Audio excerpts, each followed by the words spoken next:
네,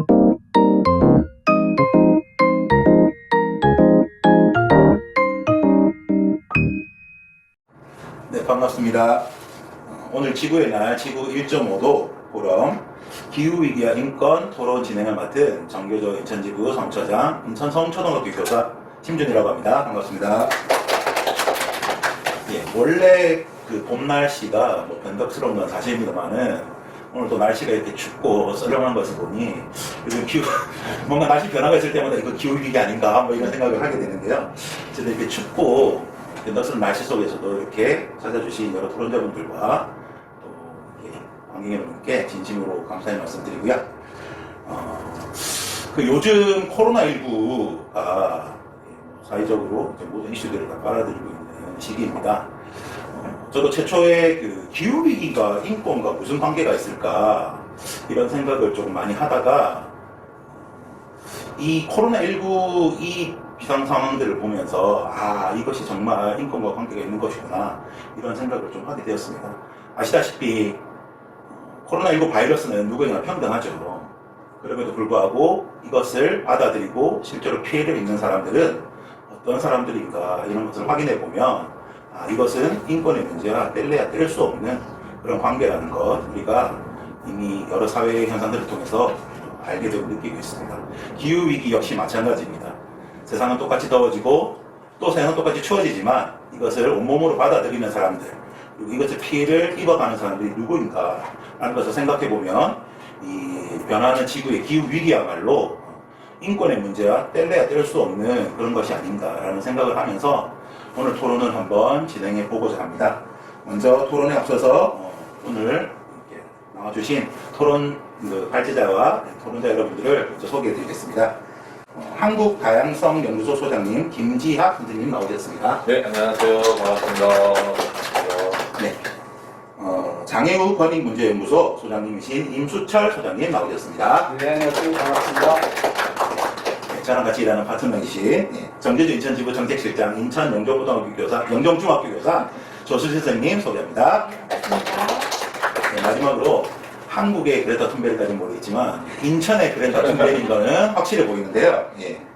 신명여고 환경동아리 그린라이트 우리 신명여고 학생이신 윤지우 학생 나오셨습니다. 네, 참고해 주셔서 진심으로 감사드리고요. 먼저 김지학 한국다양성연구소 소장님의 발제문 듣고 오늘 토론 시작하도록 하겠습니다. 네, 안녕하세요. 오늘 발제 시작해 보도록 하겠습니다. 생존부터 차별까지 기후위기와 인권이라는 주제로 발제를 준비했고요. 사회자님이 이미 잘 요약을 해주셨는데 조금만 더 자세히 들어가 보도록 하겠습니다. 오늘이 지구의 날 이제 50주년인데요. 저는 우리가 지구의 날 100주년을 맞이할 수 있을까라는 생각을 좀 해봤습니다. 50년이 남았는데 과연 가능할까? 집에서 짝꿍이랑 짝꿍 어머니랑 얘기를 하다가 저희 애기가 하나 있거든요. 애기가 진짜 10년 후 또는 30년 후 있을지 모르겠다 그런 말씀 드렸더니 어머니가 그건 니네 생각이고 이런 식으로 말씀을 하시더라고요. 그래서 참 이것이 아직 기후위기라는 것이 사람마다 받아들이는 정도가 아직 다 다르다라는 생각이 드는 그런 대화였고요. 이미 저는 그렇게 생각합니다. 과학자들이 말해놓은 증거나 자료들은 충분하다. 그런데 이것을 어떻게 사람들에게 전할 것인가, 어떻게 와닿게 받아들이게 전할 것인가가 제일 중요한 시점에 우리는 와 있다고 생각하고요. 이미 우리가 지난주에 정책 없는 선거가 끝났습니다. 한 당이 압도적으로 이기긴 했는데 그들의 무슨 사상이나 가치를 가지고 있는지 알 수 없는 당이 이겨버렸습니다. 물론 우리가 양당 구조에서 그 양당 둘 다 알 수 없는 당인데 그래서 지금 상황에서 이 기후위기가 가능할 것인가 정치인들을 어떻게 움직일 것인가가 중요하고 두 번째로는 이게 또 우리나라만의 이슈가 아니기 때문에 전 세계적으로 어떻게 지구적인 연대를 모색할 것인가 2번이 사실 더 힘들어 보이기도 하지만 사실 1번 우리 국회만 움직인다면 세계적으로는 이미 온실가스 순수 배출량을 제로로 하겠다, 넷제로를 이야기하고 선포하고 자세한 계획까지 갖고 있는 나라들도 있기 때문에 1번만 하면 2번도 가능하다라는 생각까지도 들기도 하고요. 그렇다면 3번은 전 세계적으로 저는 이 코로나19 이후에 어떤 세상, 어떤 세계, 어떤 사회를 만들 것인가 탈성장을 얘기하는 것이 중요하다 이렇게 생각하면서 시작을 해보도록 하겠습니다. 그래서 제가 말씀드린 아기가 이렇게 생겼고요. 우리 아기 기후위기 소송단이라고 제가 해가지고 우리 인증샷 올리는 이벤트 했을 때 만들었던 사진인데요. 50년 후가 아니라 저는 30년 후가 우리가 말하는 뭐 넷째로 해야 된다는 2050년입니다. 얼마 안 남았어요. 근데 사실은 30년이 남은 게 아니라 10년 이 빙하 논문 이따가 나오겠지만 영구 동토층이라는 걸 놓고 있고 거기서 나오는 엄청난 온실가스, 메탄가스가 이 가속화할 수 있기 때문에 사실은 몇 년 남았는지 보수적으로 말하는 과학자들도 10년, 30년입니다. 그래서 얼마가 될지 모른다는 거죠.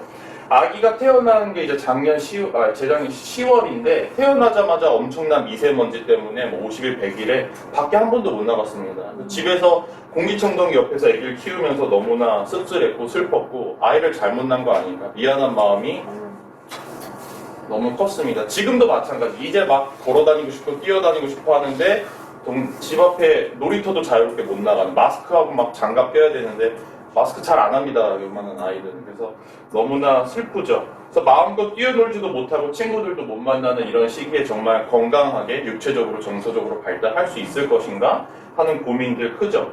그래서 우리가 생존을 얘기하는데 두 번째 생존 얘기하면서 중요한 것은 생존 때문에 쉽게 나중에로 미뤄지는 인권들 너무나 많다는 겁니다. 오늘 얘기할 사회적 소수자들의 인권도 마찬가지고요. 이렇게 쉽게 받아들여져 버리는 감수하고 감내하게 되는 그런 것들 얼마나 많은지 한번 얘기해 볼 겁니다. 그래서 생존을 얘기할 때 진짜 인류의 멸종 가능성이 중요하죠. 그래서 생존권이라는 것이 모든 인권에 사실 앞서는 가장 중요한 권리로 항상 얘기되기 때문에 그것이 중요하면서 두 번째로 생존을 가장 중요하다는 이유로 포기하게끔 만들어지는 것들이 너무 많죠. 이미 한국 사회에서는 뭐 민주화 운동이나 노동 해방 운동이 제일 중요한 가치이고 그것을 아직 못 이뤘다는 이유로 뭐 여성 인권이나 장애인 인권, 성소수자 인권은 항상 나중에로 미뤄지고 있습니다. 그래서 같이 가야 하는 것이지 우선순위가 있는 것이 아님에도 불구하고 그런 것들이 항상 많은데 생존 이야기 때문에 나중에로 미뤄지는 이야기들은 더 점점 심화될 수 있다는 겁니다. 이것이 남의 나라 어떤 가난한 나라만의 이슈가 아니라 한국의 이슈라는 것이 이미 보고서로도 나왔는데 여러분들은 다 보셨겠지만 이 연수구 있죠. 여기 송도 신도시 2050년이면 송도 신도시가 물에 잠깁니다. 지금과 같은 상황으로 계속 간다면요. 그래서 2100년 이번 세기 말에는 인천까지도 다 잠길 것으로 나와 있죠. 서해안에 쭉 여기 연결되는 서해안 해안선을 따라서 그리고 부산까지도 잠기는 것으로 나와 있습니다. 그래서 지금과 같은 상황들을 유지할 것이냐 아니면 획기적인 대반전의 기회를 우리가 노릴 수 있을 것이냐 대전환이 필요하다는 겁니다. 빙하가 녹고 있는 것들 여기는 아르헨티나의 엘 칼라파테라고 다큐멘터리나 뭐 예능 같은 데서 요즘에 나오면 보신 적 있으실 거예요. 굉장히 아름다운 곳이죠. 빙하를 보러 가는데 여름에는 좀 녹기도 하고 겨울에는 다시 쌓이기도 한답니다. 이게 왔다 갔다 하는 것으로 보이지만 점점 녹고 있다는 거예요. 이 예능에도 얼마 전에 나와가지고 저는 깜짝 놀랐는데 이게 빠지직 하면서 막 천둥치고 대나무 부러진 소리가 나면서 녹습니다. 무너집니다. 근데 이걸 막 박수치면서 너무 멋있는 걸 봤다는 것처럼 저는 좀 이것이 박수치면서 볼만한 일인가 하는 생각이 들었습니다. 이게 무슨 장면이냐면요. 스위스의 글라루스 알프스에서 피졸이라는 빙하의 장례식을 치르는 모습입니다. 시민단체에서. 스위스 기후보호연합이라는 단체에서 19년도 9월달에 있었던 장례식이었는데 2006년과 비교해서 80%의 빙하가 이미 녹았다는 거예요. 그래서 그저 과학적인 관점이나 미래에 대한 예상 정도가 아니라 이미 일어나고 있는 현실이다라고 해서 이들이 빙하의 장례식을 치러준 모습입니다. 이게 피졸의 모습입니다. 피졸 빙하인데 2006년에는 이런 얼음과 눈들이 이렇게 있었던 빙하인데 지금 이제 이미 2년 전이죠. 여기 히끗히끗한 것도 다 사라지고 있는 거예요. 이미 빙하가 없어서 다 죽었다라고 장례식을 치러준 거예요. 이게 전 세계 평균 빙하 두께의 변화입니다. 이게 왔다 갔다 하는 것 같죠? 그래서 평균을 계속 유지하는 걸로 보이지만 여기 점점 급속히 줄어드는 요 모습들 보이시죠? 이게 평균치입니다. 그래서 왔다 갔다 해서 늘 비슷한 거 아니냐라고 하시는 분도 있겠지만 평균치의 감소량을 보시면 지금 2020년에 얼마만큼 와 있는가 굉장히 녹아가고 있죠.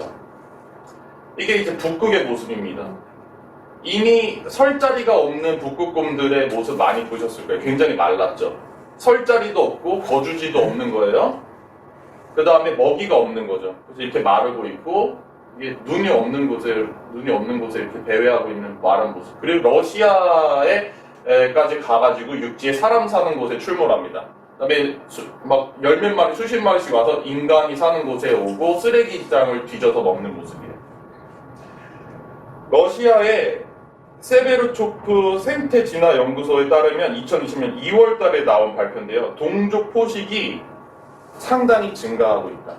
인간으로 따지면 먹을 게 없어서 사람을 먹는 상황이 되는 거죠. 동물도 자기 종족을 잘 먹지 않습니다. 또 러시아 남북극 연구소라는 AARI라는 곳에서 조사한 바에 의하면 지난 25년간 해빙 면적이 40% 감소했습니다. 그리고 2015년에 국제 북극곰 협회 PBI에서는 북극곰의 개체군이 10년간 40%까지 줄었다라고 했고요. 2019년도 9월달 유엔 산하기구 기후변화에 대한 정부 간 협의체 IPCC에서는 특별 보고서를 냈는데 이번 세기 말, 그러니까 2100년 전에 해수면 상승폭이 최대 110cm, 1m 10cm가 올라올 수 있다는 거예요. 그러니까 인천 앞바다부터 부산까지 다 잠기게 될 수 있단 말이 그래서 나오는 겁니다. 그럼 남극으로 가보겠습니다. 남극은 이게 펭귄들이 얼음이 아니라 진흙탕 위에서 진흙에 젖어 있는 모습입니다. 이게 올해 2월달이에요. 2020년 2월달인데 남극 기온이 몇 도를 찍었냐? 영상 20도를 찍었습니다. 당시에 LA의 온도가 영상 19도였어요. LA보다 따뜻했던 거예요. LA가 미국에서도 상당히 따뜻한 편인데 거기보다 더 따뜻했다는 거예요. 지금 보시는 펭귄은 아데릴 펭귄인데 극한의 추위 속에서도 살아남기 때문에 얼음 펭귄이라고도 불리는데 여기 새끼 펭귄 모습 보시면 새끼 펭귄 같은 경우에는 다 자란 펭귄에 비해서 털에 방수 기능이 없어서 이렇게 노출되면 저체온증으로 죽게 된다는 거예요. 세계 기상기구 WMO에 따르면 남극은 현재 온난화가 가장 빠르게 진전되고 있는 지역 중에 하나다라고 이야기를 하고 있고 50년 동안 평균 기온이 3도 가까이 상승했고 최근 사상 최고의 기록적인 20도를 찍었다라고 하는 거고요. 남극의 빙하가 다 녹으면 전 세계 해수면에 60cm가 오른다. 아까 말씀드린 110cm의 절반에 해당하는 부분이 남극에서 발생하는 거죠. 이미 그러면 이게 2100년도에 해당되는 얘기가 아니라 이미 그것에 크게 영향을 받는 나라들도 있습니다. 여기 이제 오세아니아주에 있는 호주와 여기 뉴질랜드에 가까운 나라들이죠. 이게 섬들이 합쳐져 있다 해서 이제 제도라고 부르는 마샬 제도라는 곳에 가장 유명한 나라는 이제 키리바시와 투발루 같은 나라가 있습니다. 이게 많이 뉴스에서 이미 보셨을 텐데 뭐 그런 얘기로 나옵니다. 뭐 물에 잠길 나라다라고도 나왔지만 지상 마지막 낙원, 뭐 신혼부부가 가장 선호하는 뭐 지역 이렇게도 나오는데요. 지금 이미 어떻게 살고 여기 섬 주변에 원래 토지였던 부분들이 다 잠겨서 이미 이 토지들이 엄청나게 줄어들고 있고 벽에 보이시죠 지금? 파도가 이미 치고 있는 벽을 막고 있는 거예요. 이게 없으면 이미 여기까지 들어오겠죠 물이. 이게요 쓰나미나 뭐 그런 홍수가 난 상태가 아니라 일상생활을 이미 이렇게 발목이나 무릎까지 물이 차고 있는 곳에서 살아야 한다는 겁니다. 평소에 이런 상태로 살아간다면 이런 키리바시나 방글라데시 같은 곳에 있는 학교에서는 아이들한테 우리가 기후 난민이 될 거다, 짐 싸들고 도망갈 준비를 해야 된다는 마음의 준비를 초등학교에서도 배우고 있어요. 이런 상황으로 살게 된다면 생존 이외에 다른 어떠한 인권에 대한 담론들이 형성될 수 있을까? 얼마나 지금도 나중에로 밀리고 있는 인권들이 쪼그라들까 생각을 해볼 수 있겠죠. 이 산호 사진 가져왔는데 이 산호는 왜 가져왔냐면 이게 색깔이 하얗게 빠진다는 건 백화된다고 하고 이게 죽어가는 징조인데요. 해수면 온도 상승에 의한 스트레스와 남획, 고기 남획, 우리 물고기라고 부르는 물사리들을 남획해서 막 마구 잡아들이고 죽이고 해양 물의 오염, 이 세 가지가 가장 큰 원인이라고 합니다. 근데 산호가 이렇게 죽게 되면 어떤 현상이 일어나냐면 물사리들이 죽습니다. 왜냐면 이 산호가 물사리들의 먹이고 또 쉼터기도 합니다. 그 다음에 그렇게 되면 어떻게 돼요? 아까 키리바시 같은 나라들에서는 농토지가 점점 줄어들고 있고 바닷물이 한번 들어오면 농토를 쓸 수가 없어요. 그래서 물고기를 잡아먹는 것밖에 식량이 없습니다. 그러면은 산호가 죽어서 물고기가 다 죽으면 어떻게 되겠어요? 사람들이 먹을 게 없죠. 그러면 식량도 없고 살 땅도 없게 되는 거예요. 그럼 사람들도 살 수 없게 되겠죠. 그래서 이렇게 산호들이 죽어감에 따라 엄청난 영향이 인간들에게도 있는데 전 세계의 3% 정도의 산호가 모여서 있는 몰디브는 이미 60% 이상이 일부 지역은 90%까지 이렇게 산호들이 이미 백화 현상을 보이고 있습니다. 그리고 호주에서도 세계 최대 산호초인 그레이트 베리어 리프라는 대산호초 지구가 있는데 거기도 20% 이상의 산호가 이렇게 죽었고 태평양의 키리바시, 방금 보신 그 키리바시라는 나라는 80%가량의 산호가 죽은 것으로 조사되고 있습니다. 엄청난 영향을 미치고 있죠. 이게 물사리들, 물고기들을 남획하는 모습이에요. 엄청나죠? 여러분 이 물고기 하나하나를 생명이라고 생각해 보세요. 아니면 이게 사람이라고 생각해요. 사람 하나하나를 누군가가 이렇게 잡아들이고 있다, 죽이고 있다. 엄청난 양을. 이게 사람이 이만큼 다 먹어야 될까요? 꼭? 영양이나 생존을 넘어서 얼마나 많은 생명들을 그냥 잡아들이고 죽이고 있는지, 돈으로 환산하고 있는지, 쉽게 돈을 많이 벌려고 하고 있는지 보실 겁니다. 참치 잡는 모습입니다. 집어장치라고 여러분 다 들어보셨죠? 참치를 원래 낚시로 한 마리 한 마리 잡아야 되는데 그게 힘들고 어렵고 돈이 많이 들다 보니까 어떻게 하냐면 여기 작은 물고기가 모이게 하는 집어장치라는 걸 하고 잡은 물고기가 모이면 큰 물고기들이 그거를 먹으려고 모여들게끔 합니다. 그 다음에 돌고래와 고래랑 참치 같은 것들이 다 잡히는 게 이 엄청난 망을 해서 올려요. 그 다음에 참치 빼고는 다 죽이고 버립니다. 우리가 먹는 참치캔 안에 이러한 대학살이 들어있다는 사실을 기억하셔야 합니다. 그래서 이렇게 그저 돈으로 환산되고 있는 생명들, 그냥 돈을 많이 벌겠다는 의지, 자본주의의 논리와 인간 중심적인 종차별이 만나서 일어나는 현상들입니다. 돼지와 닭을 키우는 것도 똑같죠. 상품으로 물건으로 만들어지고 그냥 죽임을 당하는 동물들에 대해서 우리 생각해 볼 때가 됐다라는 겁니다. 이렇게 파괴된 해양 생태계는 결국 인간에게 어떤 엄청난 영향을 미친다는 소리가 났죠, 지금. 엄청난 영향을 미치는 거죠. 살처분을 당한 돼지와 닭들, 오리들은 또 그 땅의 산채로 바이러스를 가지고 묻힌 채 인간들에게 어떤 걸 돌려줄까 생각을 해야 된다는 거예요. 자, 이제 다시 무릎까지 물이 차오르는 지역에 살아야 되는 환경을 다시 떠올려 주세요. 자, 이런 상황 속에 한국이 있다면 여성 인권, 장애인 인권, 성소수자 인권, 아동 청소년 인권 등 사회적 소수자와 약자들에 대한 인권 담론이 얼마나 후퇴할까 생각해 보는 겁니다. 계속 나중에라는 말을 듣는 성소수자 인권, 여성 인권 얘기하면 해일이 오는데 조개를 줍는다느니 그런 말을 듣는 상황들, 장애인 인권, 청소년 인권 얘기하면 시급성에서 밀린다느니 수많은 인권 문제들 뒷전으로 밀리고 있습니다. 더 얼마나 쪼그러들까 생각해 볼 필요가 있죠. 자, 이오안의 테이티오타는 이 사람 이름입니다. 이분 기억해 주실 만한 분의 이름인데요. 이분이 왜 기억할 만하냐? 방금 봤던 이제 섬나라 중에 하나인 남테레와는 이제 이 키리바시의 수도 이름입니다. 이 남테레와는 1950년 정도까지만 해도 인구가 1,500명, 1,600명 정도 사는 섬나라의 도시였어요. 근데 2010년, 지금부터도 이미 10년 전이죠. 근데도 인구가 5만을 넘었습니다. 인구가 몇 배 증가했어요? 30배, 40배 증가했습니다.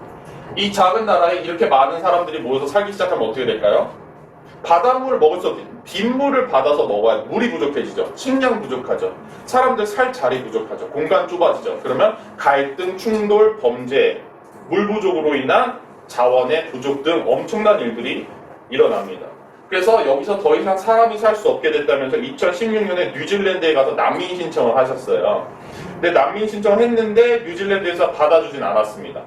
그래서 유엔으로 이걸 가져갔는데 유엔에서도 16대 2로 졌어요. 큰 표차로 졌는데 중요한 발표를 이끌어냅니다. 그래서 유엔에서는 이제 어떤 발표를 했냐면 지금은 이걸 받아주진 않지만 이제는 앞으로 기후 난민을 본국으로 송환하는 것은 반인도적이다라는 결정문을 이끌어내는 데까지는 왔다는 겁니다.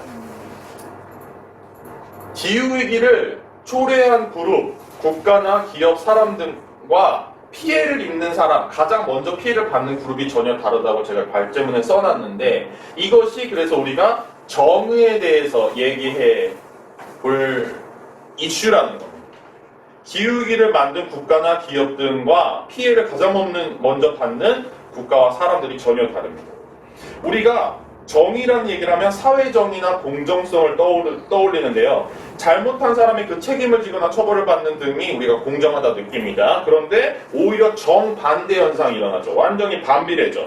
가장 심하게 이 현상을 만들어내는 그룹이나 나라들은 영향을 가장 적게 받고 이것과 전혀 아까 보신 섬나라들 얼마나 많은 온실가스나 뭐 이런 거 배출했겠어요. 전혀 영향이 없는 나라가 가장 먼저 피해를 받는 면에서 그것이 영향을 완전히 반비례로 받는다는 것이고 그래서 이것이 전혀 공정하지 않고 정의롭지 않은 거죠. 생존의 위협부터 건강 손실 그리고 재산과 자산의 손실 등까지 완전히 그 영향을 반비례로 받습니다. 2018년에 이따가 얘기할 건데 이 폭염 문제처럼 폭염에서도 수많은 사람들이 사망했는데 집에서도 그리고 주차장까지도 에어컨이 나오는 직장으로 갈 수 있는 사람들 뭐 더워서 죽은 사람 있을까요? 근데 쪽방에서 빈곤층에 계신 분들이 또 가장 건강이 약한 노인분들이 가장 먼저 사망하는 겁니다. 이렇게 우리 국내에서도 마찬가지고 세계적인 문제로 봐도 마찬가지로 가장 많은 기후위기의 문제를 만들어낸 사람들과 가장 큰 피해를 받는 사람 완전히 반비례로 작용합니다. 전 세계적인 부자들은 설국열차 보셨죠? 설국열차를 만들어서도 기후위기의 시대에 가장 마지막까지 살아남는 인간들이 될 겁니다. 0.1%, 1% 부자들은. 책임 있는 모습을 우리가 보일 때가 됐다라는 말씀을 드리고 싶은데요. 기후위기에 어떤 책임이 있냐? 한국은 4대 기후 악당 국가로 분류가 됐죠. 그 원인으로 뭘 뽑았냐면 1인당 온실가스 배출량, 그리고 가파른 그것의 증가 속도, 그 다음에 석탄 화력 발전소의 수출에 대한 재정 지원, 그리고 2020년까지 온실가스 감축 목표를 완전히 폐기해버린 거, 이것들을 4대 악당 국가로 지목한 이유로 뽑았습니다.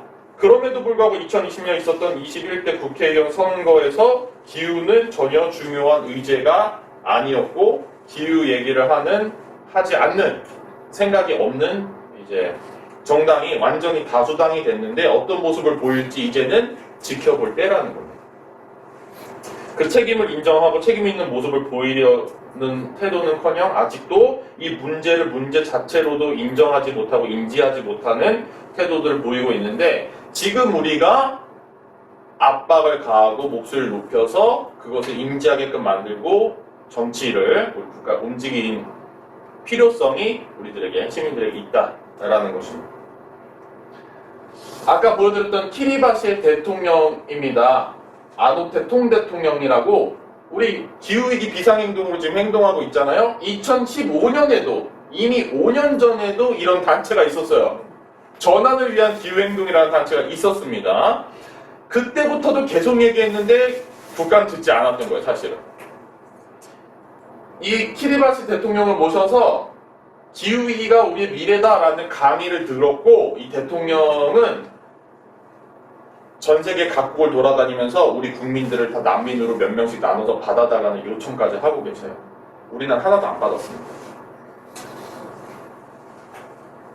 존엄한 이주라는 용어까지 이미 생겼는데 기후 난민이 전 세계적으로 수억 명에 다다를 것이다 라는 연구 보고서들이 나오고 있습니다. 그리고 호주는 기후 위기를 난민이 몰려올 것이다 라고 해서 그것을 위기로 또 받아들이고 있어요. 자기 나라 보고서를 보시면 우리나라는 그럼 난민을 어느 정도 인정하고 있냐 이 얘기도 좀 해보고 싶은데 OECD 국가 37개국 중에서 일본 같은 나라 하나를 빼고 꼴등에서 3등입니다. 평균 난민 인정률이 OECD 국가들이 24.8%인데 우리나라는 3.5%로 최하위 3개국에 속합니다. 2019년도에는 어떤 일까지 걸려서 엄청난 충격을 줬냐면 난민들 인터뷰를 할 때 통역을 안 줘요. 무슨 얘기 하는지도 모르면서 가짜로 돈 벌러 왔습니다. 이런 식으로 난민 인터뷰 써놔가지고 그것이 발각돼가지고 굉장히 큰 문제를 일으켰죠. 굉장히 기쁜 것은 어제 나온 뉴스인데 그렇게 가짜 인터뷰의 답변을 작성한 피해자들 수천 명이 재심사의 기회를 부여받게 됐다는 뉴스 어제 나왔습니다. 그래서 우리가 잊지 말아야 될 역사도 하나 말씀드리고 싶은데 난민의 역사는 우리가 잊으면 안 됩니다. 50년도에 있었던 한국전쟁 때 전체 우리나라 인구수가 3천만이었는데 그 중에 500만 이상의 난민이 발생했어요. 인구의 6분의 1 이상이 난민이 된 거예요, 한국 사람이. 그래서 그때 유엔 난민기구의 전신인 유엔 한국재건단이라는 그것을 유엔이 처음 만들어서 난민을 처음 지원한 나라가 우리나라입니다. 그래서 절대 난민의 역사는 우리의 역사와 뗄 수 없고 그때 많은 선진국들도 도왔지만 미얀마와 시리아 같은 나라도 우리나라 원조에 참여했습니다. 시리아는 어떤 나라냐? 우리나라에 난민 신청 제일 많이 하는 나라예요. 안 받아주고 도와주지 않고 있어요. 그리고 심지어 그들이 난민으로 많이 나온 이유가 전쟁과 내전이거든요. 근데 그 내전에 무기를 우리나라가 팔고 있습니다. 그들의 내전에 전쟁에 우리나라가 책임이 없는 게 아니에요. 그래서 기후 난민의 이런 전쟁 난민들을 만들어내는데 우리나라가 책임이 없다고 할 수가 없습니다. 그래서 이런 세계적인 인권 이슈들이 우리와 어떻게 연결되어 있는지 알아야 하고 다른 사람들 그리고 다른 생명들과 우리가 어떻게 연결되어 있는지를 바로 볼 수 있는 것이 지금 이 기후위기를 인권으로 바라보는 것의 핵심이다. 나와 남들을 연결시키고 다른 생명까지도 연결하는 작업들을 해야 됩니다. 이 코로나19와도 연결되어 있다는 말씀을 사회자님이 해주셨는데 굉장히 연결되어 있죠.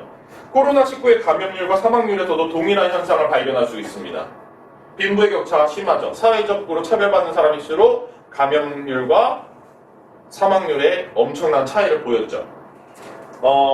제가 발제문 첫 번째 썼는데 이제 제가 식당 옆에 테이블의 대화를 엿드는 것을 멈출 수가 없었던 그 의사 두 명의 대화가 저에게는 참 충격적이었습니다. 의학 박사이고 막 WHO 막 이런 데 가서 뭐 세계적으로 봉사도 하고 연구도 하는 그런 사람들인 것 같았는데 코로나에 누가 더 잘 걸리는지 왜 더 사망한 사람의 요인을 알고 싶다 알 수가 없다는 거예요.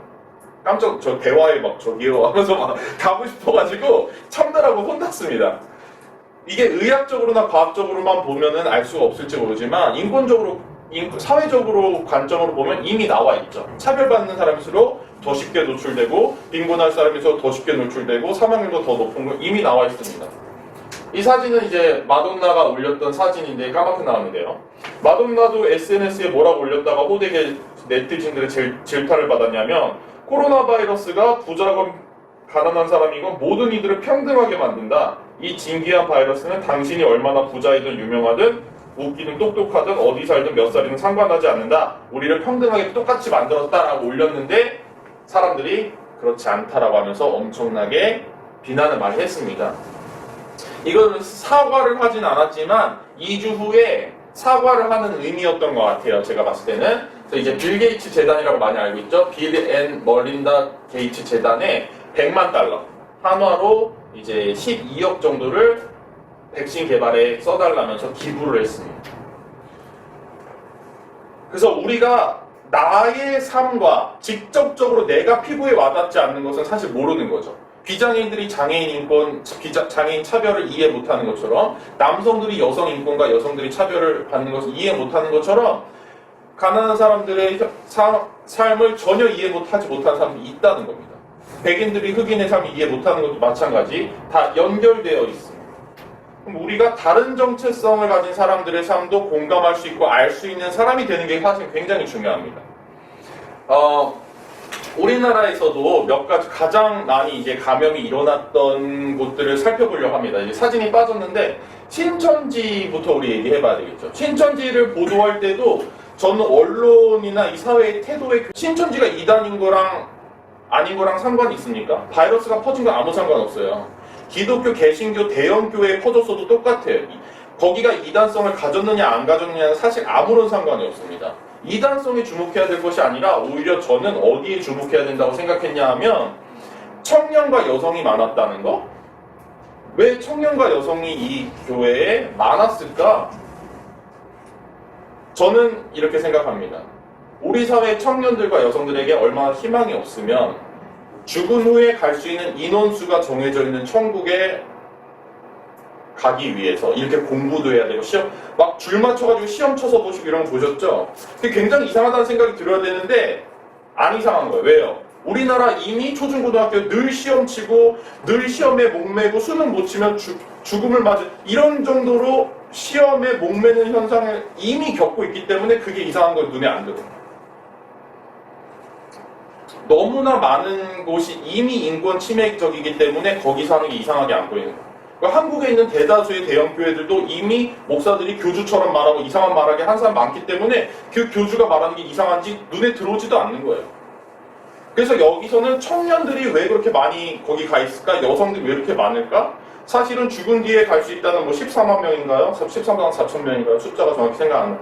거기에 가는 것이 이 세상에서 좀 더 나은 삶, 평등한 삶을 사는 것보다 더 오히려 쉬운 거예요. 그러니까 이 사회가 얼마나 헬조선이라는 말, 사람답게 살 수 있는 세상이 아니라는 것의 방증인 거죠. 저는 오히려 그걸 집중해야 된다고 생각하고요. 그 다음에 이제 대구 한사랑 요양병원이나 청도 대남병원 여기를 집중해야 됩니다. 청도 대남병원부터 보실게요. 너무나 심각한 시설의 문제, 장애인의 인권 문제를 바라볼 수 있어야 됩니다. 여기 청도 대남병원에 정신장애인들이 있는 곳은 5층이었어요. 그리고 4층은 없죠. 병원에 4층은 없고 2, 3층이 일반 병동인데 5층에 있었던 장애인들 중 101명 중에 101명 전원 100%가 감염됐습니다. 근데 2층과 3층의 일반 병동에 있는 사람들 감염된 사람이 한 명도 없어요. 무슨 뜻이에요? 이것은 감옥이나 구치소에서도 흔히 있는 외출이나 운동 시간도 없다는 거예요. 밖에 전혀 외부의 사람들과 교류할 수 있는 시간이 전혀 없었다라는 걸 보여주는 시설인 거죠. 그래서 여기 이게 5개 건물들이 모여 있는데 이 청도 대남병원은 요양병원도 있고 보건소도 있고 실버센터 다 붙어 있습니다. 근데 다른 데로 감염이 전혀 나가지 않았어요. 그 정도로 여기 있었던 사람은 그냥 외출도 없고 운동 시간도 없고 저기만 있었다는 겁니다. 5층의 이 폐쇄병동은 100% 감염됐는데 다른 데 사람들 감염이 전혀 되지 않았다는 것, 굉장히 놀라운 모습이고, 내부의 모습을 보시면 아예 침대까지 빼버리고 거실에서 그냥 바닥 생활하게끔 만들었어요. 이유가 뭐래요? 더 많은 사람을 수용하려고. 더 많은 사람을 수용하고자 하는 이유는 뭐냐면 1인당 정액 입원료가 정부로부터 나옵니다. 그러니까 많은 사람을 받으면 받을수록 돈이 되는 거예요. 장기 입원을 해 있어도 상관이 없습니다. 더 좋아요. 돈이 많이 됩니다. 그래서 뭐 치료를 하든 뭐 재활을 하든 해서 다시 사회로 돌려보는 이런 목적 의식 전혀 없고 많은 사람을 받으면 받을수록 좋고 오래 지내면 좋은 거예요. 그래서 첫 번째로 감염받은 사망자가 나왔을 때 그분은 사망하실 때까지 아예 진료도 한번 받지를 못하고 그냥 사망을 바로 했습니다. 아프면 아프다고 말을 할 수도 없고 말을 해도 그게 육체적인 아픔이 아니라 정신병과 연관이 있을 거야 라고 항상 치부되어 왔기 때문에 아프다 말하지도 못했다는 거예요. 20년 동안 폐쇄병동에서 여기서만 지내신 분들도 대다수 있었습니다. 확진자 중에 사망률이 당시에 7%였는데 마지막 최종적으로 몇 프로까지 올라가는지 정확히 모르겠어요. 7% 이상이 될 수도 있는데 7%라는 숫자만으로도 엄청난 건데 중국의 우한시 있죠. 우한시가 사망률이 3.3%였습니다. 우한시가 그 아수라장이 된 우한시의 2배의 사망률을 기록합니다. 그러니까 아프다 말하지 못하고 그동안에 갖고 있었던 기저질환과 건강이 매우 쇠약해져서 사망률도 엄청 높았다는 겁니다. 그럼 시설의 환경을 개선하면 될 문제 아니냐? 어떻게 탈시설을 얘기하냐? 어떻게 정신질환이 있는 사람들, 장애인들이 다 사회와 함께 사냐? 이런 분들이 있는데 그렇지 않습니다. 일단 자립이라는 개념부터 얘기해야 되는데 자립은 혼자 사는 게 아닙니다. 함께 산다는 뜻이 자립이에요. 우리처럼 사랑하고 좋아하는 가족들과 친구들과 이 지역사회에서 함께 산다는 뜻이 자립입니다. 그래서 발달장애인이 특히 한번 얘기해보고 싶은데 우리 사회의 전체 등록장애인 수 중에 발달장애인은 8% 정도입니다. 근데 시설에 수용돼서 살고 있는 발달장애인의 비율은 시설에 살고 있는 장애인들의 80%나 해당됩니다. 그러면 장애인들 중에서도 발달장애인은 더 자립을 못하는 거 아니야? 그게 특성 아니야? 이렇게 생각할 수 있지만 그렇지 않습니다. 선진국들 이제 이 탈시설 운동을 더 많이 하고 제도화되어 있는 나라들에서는 특히 이제 미국, 호주, 영국, 독일 같은 또 북유럽의 스위스, 스웨덴, 노르웨이 이런 나라들인데 이런 나라들에서는 어떻게 되어 있냐면 대부분 다 발달 장애인도 다 사회에서 살고 있어요. 노르웨이의 사례를 하나 말씀드리면 노르웨이는 70년도부터 시민사회단체, 장애인단체들에서 계속 탈시설에 대한 이야기를 했고 85년도에 정부가 공식 보고서를 씁니다. 발달장애인의 생활 여건이나 보고서를 쓰고 그 다음에 88년도에 시설 해체법을 만듭니다. 그리고 이 법에 근거해서 더 이상 신규 수용인을 받지 않아요. 그리고 그 다음은 이미 시설에 살고 있는 사람들도 지역사회로 다 내보내야 되는 법과 조치를 만듭니다. 그래서 한 사람당 17평 정도 공간이 되는 50제곱미터의 공간을 모두에게 다 부여한 거예요. 그게 지역사회에 살던 그룹홈이 됐던 다 여러분 근데 17평 굉장히 중요한 게 지금 청년들을 위해서 만드는 공간이다 이런 거 가보잖아요. 우리나라에 지금 하고 있는 거 8평, 9평입니다. 그리고 신혼부부도 나와서 살아라 한 신혼부부 막 애 낳으라고 난리죠. 저출생이 나오다. 신혼부부 애 낳으라고 하면 몇 명이에요? 최소 3명, 4명 애 많이 낳으라 하잖아요. 근데 18평 지금. 모든 사람들 한 명이 혼자 살아도 17평은 개인당 17평이 필요하다는 거예요. 그 다음에 장애급여를 보장하라고 한 사회서비스법은 모든 장애인들이 2,400만 원의 돈을 받으면서 생활할 수 있게끔 법적 근거까지 마련했다는 거예요. 우리나라 중증장애인은 최저임금도 안 줘도 된다는 법까지 있습니다. 당장 폐기돼야 될 건데 그래서 활동 보조인도 자유롭게 원하는 만큼 필요한 만큼 쓸 수 있는 활동 보조 서비스도 있습니다. 그러면 활동 보조 서비스도 하고 돈도 집도 어떻게 구하냐? 돈 필요하잖아요. 당연히 세금 제도의 개혁이 필요합니다. 그죠? 많이 버는 사람 0.1% 부자, 1% 부자, 10% 부자 당연히 세금 증가해야죠. 방금 말씀드렸던 이런 보편 복지를 하는 국가들은 최상위의 재산을 벌고 소득을 갖고 있는 사람들 50%, 51%까지 소득세를 냅니다. 그리고 돈 점점 자기 소득에 의해서 서민들은 당연히 세금 부담이 그만큼 적은 거죠. 그래서 똑같이 교육이든 의료든 보육이든 똑같은 수준의 복지를 누리지만 재산에 따라서 소득에 따라서 세금을 내는 비율이 달라져야 된다는 거죠. 그래서 그것에 의한 의료보험과 고용보험까지 국가보험제로 만드는 것이 굉장히 중요하다라는 말씀을 드리고 싶습니다. 자, 그래서 자립과 탈시설을 막는 세력들이 있다는 말씀도 드려야 되는데 시설, 즉 사람을 가두고 돈을 버는 사람들이 있습니다.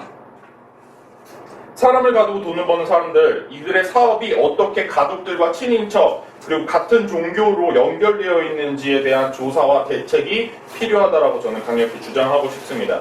장애인 시설, 그리고 사립학교와 사학재단들이죠. 그다음에 사립유치원, 많이 이야기됐었죠? 작년에 사립유치원도 마찬가지죠. 그 다음에 청소년 시설, 우리 얼마 전에 큰 뉴스가 나왔습니다. 살레시오 사건으로 드러난 유코시설처럼 국가의 지원금으로 운영은 100% 되면서도 운영이나 관리에 대한 간섭은 받지 않는 곳들이 도처에 이렇게 널려 있습니다. 그래서 예전에 국가가 돈이 없을 때 자신의 건물을 국가에서 사용할 수 있게끔 하면서 인건비나 이런 건 국가에 지원받는 어떤 것들이 바로 사립학교와 장애인시설 이런 거예요. 근데 지금은 그런 상황이 아니라는 거예요. 그래서 이미 국가의 돈으로 운영이 다 되고 있기 때문에 이것을 운영의 주체도 국가가 가져와야 된다는 겁니다. 왜냐하면 운영만 사립이 하기 때문에 인건비는 다 국가가 나오잖아요. 그러니까 이사장들이 어떻게 해요? 이사들을 가족으로, 친척으로 다 심죠. 그러니까 대학교도 사립대학교, 유치원 이런 데 다 어떻게 해요? 막 교사로 한 명 들어오려면 몇 년치 임금을 안 받는다느니 뭐 몇 천만 원 내고 들어온다는 이런 거 수도 없이 많죠. 거기서 성희롱 성추행 여교사들이 당하면 말도 못하고 때문에 또 사학재단 이사장의 눈에 띄면은 잘리기 때문에 그런 일들이 벌어진 이유가 다 연관이 있습니다. 이것도 굉장히 우리가 시급히 해결해야 될 이슈 중에 하나다라는 말씀 드리고 싶어요. 그 다음에 노동과 돌봄의 사각지대에 처하게 된 사람들을 우리가 더 마주하게 됐죠. 지난달입니다. 2020년 3월에 제주도 서귀포시의 공동묘지 앞에서 이 도로에 주차된 승용차에서 숨진 채로 발견된 어머니와 발달장애인 아들이 있었습니다. 그 사건이 있었던 후에 두 명의 또 다른 사람의 이제 이야기를 제가 접하게 됐는데, 발달장애인 자녀를 둔 이 미혼모인데요. 식당 노동, 학교 식당 노동자로 이제 일을 하면서 비정규직인데, 일자리는 지금 3, 4월 계약을 안 와서 일자리는 끊겼죠. 돈은 벌지는 못하죠. 그리고 자녀를 학교는 못 보내죠. 또 긴급 보육이나 맡길 곳은 없죠. 그러니까 이 자녀랑 둘이서 24시간 내내 붙어 있으면서 돌보면 굉장히 힘들고 육체적으로 지치고 스트레스는 받고, 또 아이를 함께 볼 수 있는 사회적 서비스가 없다 보니까 그냥 그분이 하시는 말씀이 그냥 딱 죽겠다라는 문장으로 표현이 되더라라는 말씀을 하신 겁니다. 이런 사각지대에 놓인 사람들 얼마나 많을까. 자, 그 다음 우리가 또 살펴봐야 될 거 이제 콜센터 집단 감염이죠. 저 구로의 콜센터에서 집단 감염이 드러났는데, 외주업체 소속의 비정규직이다, 또 경력 단절 여성이다, 경력이 없는 취업 준비생이다, 청소년과 청년, 그리고 저학력, 저학벌 노동자들, 또 장애인들까지 이들이 하는 말로는 누구나 우리는 최저임금을 다 평등하게 주기 때문에 우리는 평등하다는 거예요. 놀랍죠? 선생님들 근데요, 최저임금을 다 똑같이 준다고 평등한 게 아닙니다. 그죠? 여기서 최저임금을 주는 방식은 기본급 10만원 정도로 책정을 해놓고 수당을 맞춰야 이제 최저임금 줍니다. 근데 수당을 맞추게 하려고 고강도의 실적 압박이 있고, 또 항시 감시 체계가 있습니다. 휴식 시간도 없고요. 식사도 제대로 보장받지 못하고, 화장실 갈 때도 화장실 갔다 들어왔으면 화착해가지고 몇 분 걸렸는지를 입력을 다 이제 감시하는 사람에게 보내야 돼요. 그 다음에 병가나 연차도 제대로 힘들고, 최저임금이 그거 준다고 다 좋은 게 아닙니다. 그래서 우리는 최저임금이 임금이다. 수많은 사람들이 임금을 세팅하고 있다 해서 최저임금을 생활임금 수준으로, 사람들이 살만한 임금의 수준으로 올리는 논의도 더 가열차게 해 나가야 된다라는 말씀드리고 싶고요. 이 감염인들의 동선 공개, 이것도 인권 침해다 말이 많았는데, 동선 공개를 통해서 우리 사회에 우리가 서로 어떻게 연결되어 있는지 그 연결고리들이 보이기 시작했어요. 콜센터를 일을 하고 또 녹즙 배달을 하신 40대 분 보셨죠? 또 그 다음에 택배라든지 서빙과 야간의 대리운전까지 두세 개의 일을 함께 했던 20대, 30대의 삶도 나왔습니다.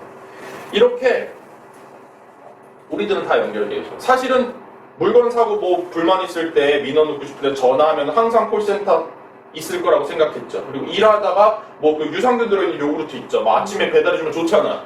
당연한 거라고 생각했죠. 택배? 얼마나 좋아. 편하잖아요.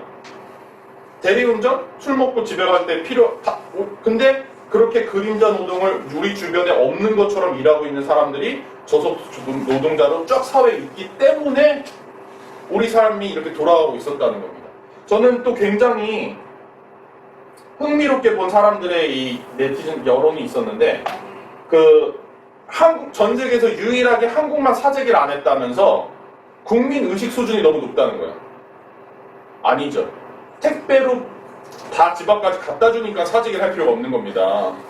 우리나라 국민 의식 수준이 높아가지고 이마트 뭐 홈플러스 이런 데 대형마트 가가지고 사재기를 안 한 게 아니에요. 그래서 우리 삶과 노동자들의 삶이 어떻게 연결되어 있는지, 그리고 나의 삶도 동일하다는 것을 연결할 수 있어야 됩니다. 그 다음에 이제 사회적 거리두기라는 말이 굉장히 뭐 거의 처음 들어보는 단어인데 굉장히 유행을 하고, 뭐 강도 높은 사회적 거리두기 굉장히 이 단어를 많이 썼는데, 이 사회적 거리두기라는 걸 할 수 없는 사람들은 누구인가 생각해 봐야 되는 거죠. 누군가는 유급 휴가를 쓰고 누군가는 재택근무를 할 수 있는 회사에 다녔지만 전혀 그렇게 할 수 없는 사람들 있었죠. 이 1m, 2m 거리두기를 할 수 없는 환경에 있는 사람들 너무나 많았죠. 조금만 생각해봐도 나의 문제로 받아들일 수 있습니다. 누군가는 승용차를 이용할 수 있는데 또 누군가는 승용차가 없어서 전철이나 만원 버스를 타야 되는 사람들. 그렇죠? 이런 것들 생각해보면 이것이 어떻게 나의 문제와 연결되어 있는지 생각해볼 수가 있습니다. 미국에서도 흑인들이 굉장히 더 많이 피해를 입고 감염이 되고 사망을 했다는 것들이 이렇게 기사를 통해서 나왔는데요. 특별히 이제 어떤 일부 주에서는 그 현상이 더 심했는데, 일리노이주 시카고나 위스콘신주 밀워키, 루이지애나주 등에서는 사망자의 70%가 흑인이었습니다. 이들은 주민의 3분의 1 정도, 그러니까 주민 인구수로는 30%밖에 안 됐는데 감염된 사람의 대다수에 속했고 사망자는 70%나 속했다는 거예요. 이것이 이유가 뭐냐? 흑인들이 원래 또 갖고 있는 빈곤의 문제와 차별 문제 때문에 갖고 있던 기저질환들, 폐질병이나 당뇨병, 심장병들을 원래 질환을 앓고 있었기 때문에 사망자도 더 많이 나왔다는 것이고, 그것도 차별과 연관되어 있다는 거죠. 심지어 범죄자로 오인되고 경찰들이 강제 진압을 하고 폭력을 또는 사망까지, 경찰들이 막 폭력으로 인해서 사망까지 당하기 때문에 흑인 청년들, 청소년들 마스크도 할 수 없다는 겁니다. 이런 상황들에 처해 있는 거 우리가 잘 볼 수 있어야 된다라는 거죠. 그래서 질병보다 가난이 더 무섭다라고 해서 오히려 코로나를 걸려서 그냥 죽는 게 더 낫다, 자체 격리, 자가 격리 할 수 없다, 이런 분들 이야기 나오고 있습니다. 그래서 국내에서도의 빈부 간의 격차, 그리고 전 세계적인 국가 간의 빈부의 격차를 봐야 되는데요. 얼마 전부터 뉴스 나오기 시작한 게 인도와 브라질의 이제 빈민가에서 어마어마한 감염과 사망이 일어날 수 있다라는 우려스러운 상황들을 보도록 하고 있습니다. 그래서 이제 인도가 국가 이제 봉쇄령을 내리면서, 또 도시 봉쇄령을 내리면서 뉴델리의 이 수도의 큰 도시에 모여서 일을 하는 사람들이 많았는데, 봉쇄령이 되고 코로나 때문에 일자리가 어차피 많이 없으니까 자기 고향으로 가려고, 이 도시를 빠져나오려고 엄청난 도시로, 자기의 고향으로 탈출하려는 대이동이 일어난 겁니다. 그래서 오히려 감염의 극강의 이제 위험에 처하게 된 거죠. 어떤 조사까지 나왔냐면 인구 13억 중에 3억 이상이 감염될 수 있는 현실에 지금 마주하고 있다, 이런 상황이 퍼졌습니다. 엊그제 뉴스에는 쓰레기통을 뒤져서 음식을 먹는 사람이 나오면서 무슨 인터뷰를 하냐면 이거 감염 걸릴 수 있어요, 뭐 이런 식으로 인터뷰를 했나 봐요. 그랬더니 나는 배고파서 죽는 게 더 무섭다, 난 그냥 차라리 감염 걸려 죽어도 되니까, 이런 존엄한 삶에 대해서도 얘기를 하고, 배고픔에 이런 시위를 수천 명이 모여서 하기도 하고, 인구 대이동이 일어나고 있는 이런 현실입니다. 굉장히 위험한 상황들이 펼쳐지고 있죠. 그리고 또 제가 한 가지 되게 우리가 흔히 하지 못할 만한 생각인데, 여기서 이제 사회적 거리두기를 하라고 의사가 그런 거예요, 감염됐기 때문에. 근데 집이 수많은 사람들이 한 집에 모여 살고 자기 각 방도 없기 때문에 사회적 거리두기를 우리 가족 안에서 할 수 없는 거예요. 그래서 집 밖에 나가서 나무 위에 살고 있어요. 어차피 가족들에게 감염을 안 시킬 수 없기 때문에. 우리가 그래서 내 집이 없는 사람, 또 내 방이 없는 사람을 생각해보지 못한 것은 아닌가. 그 다음에 아직 이제 시작되진 않았는데, 아프리카 대륙에 이 코로나 바이러스가 들어간다면 어마어마한 피해가 일어날 것이다. 의료적인 체계나 이런 삶의 지금 사람 사는 환경에 의해서요. 그래서 굉장히 위험성을 가지고 있는 지역들이 아직도 많이 남아있다라는 거고요. 그리고 세계적으로도 빈부의 격차가 심한데, 여기 이제 스위스입니다. 5천만 원짜리 격리 패키지가 나온 거예요.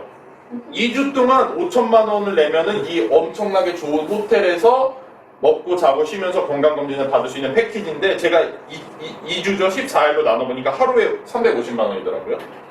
미국에서도 아주 유명한 사람이나 부자인 사람들만 코로나 검사를 해주고 격리를 해주지, 그렇지 않은 사람들은 나 코로나인 것 같다, 너무 아프다라고 전화를 하면 너 감염된 거 맞는 것 같은데 그냥 집에 있어라, 스테이 홈 해라, 이런 식의 반응을 지금 보이고 있다. 다 대처가 안 된다는 거죠.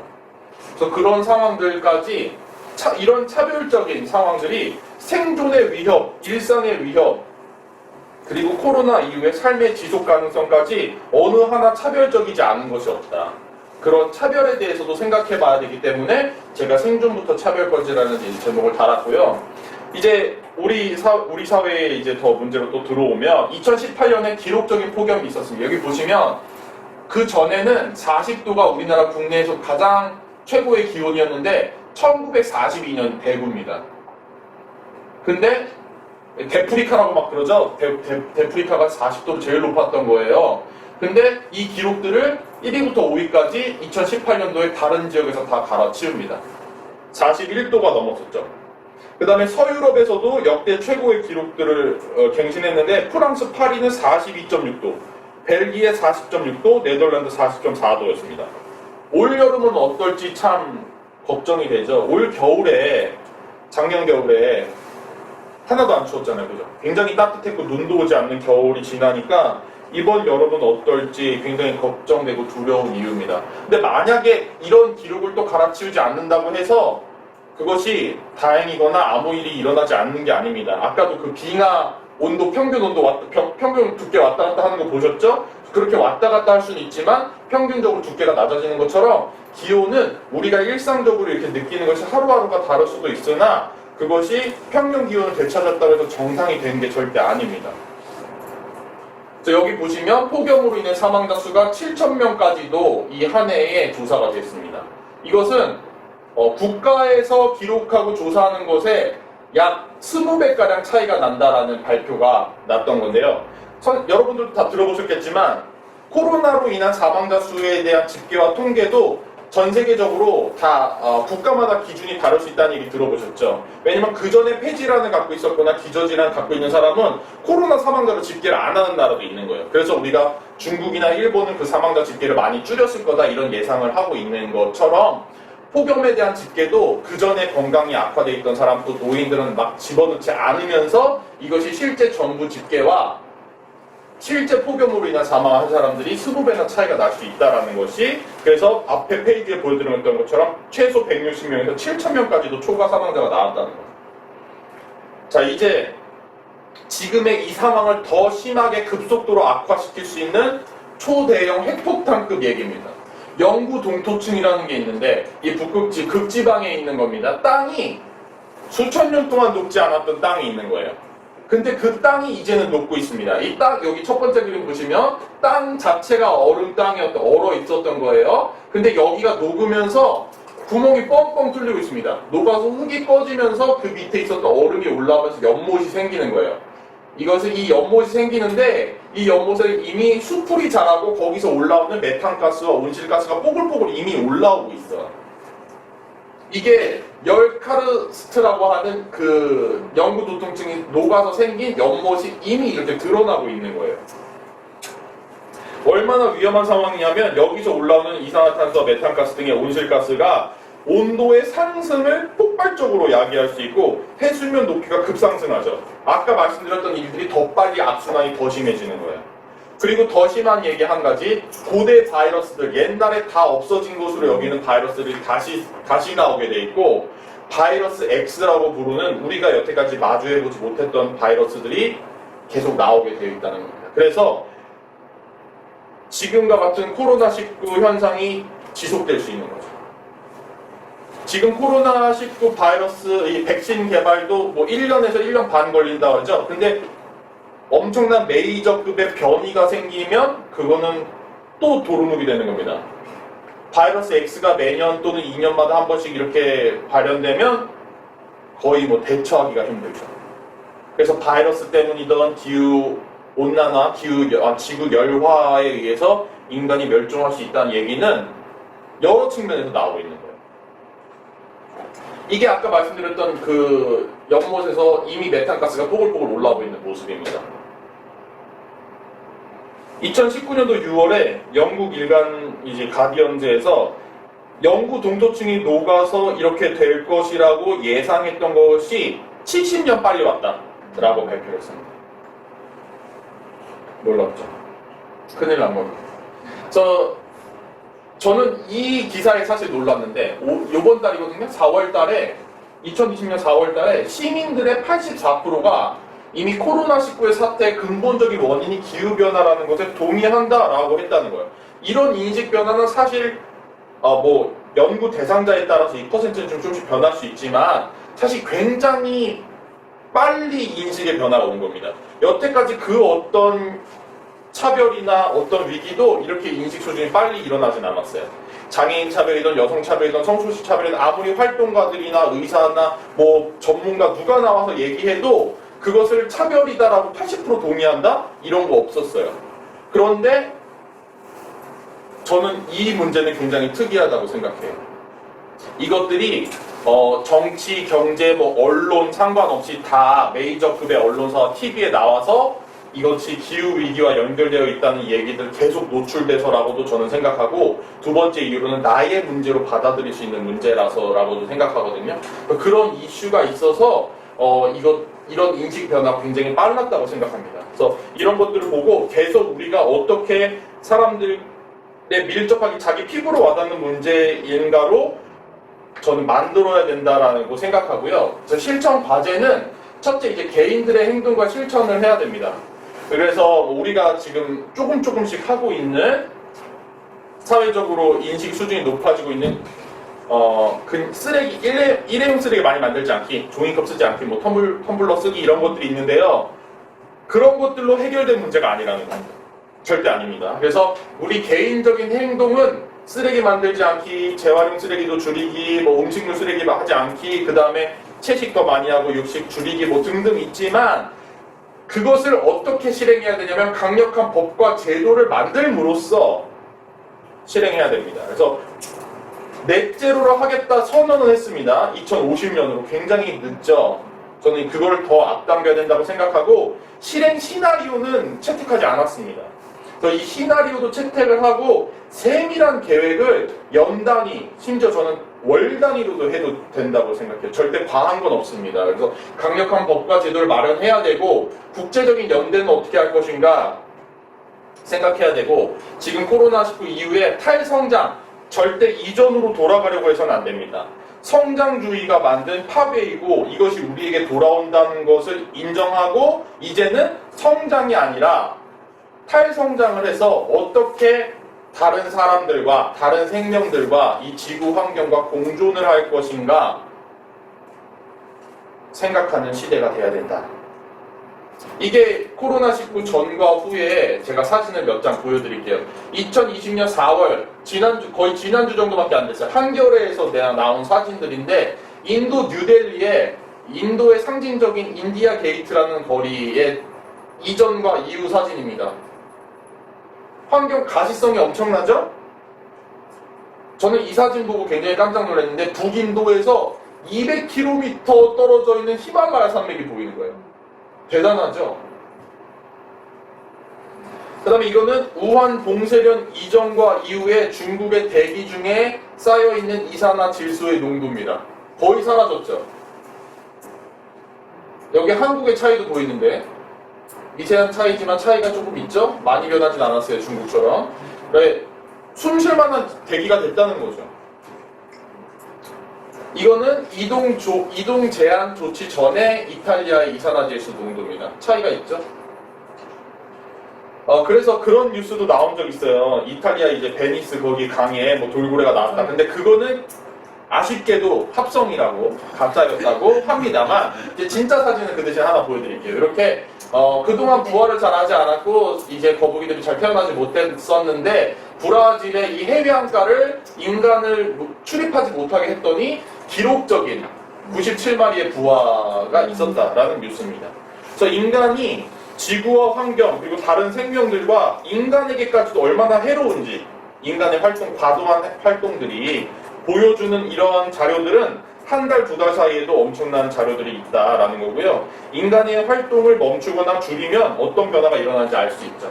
인간의 활동을 완전히 멈출 수는 없기 때문에 근본적이고 철저하게 얼마나 줄일 수 있는지에 대한 계획과 실행이 필요합니다.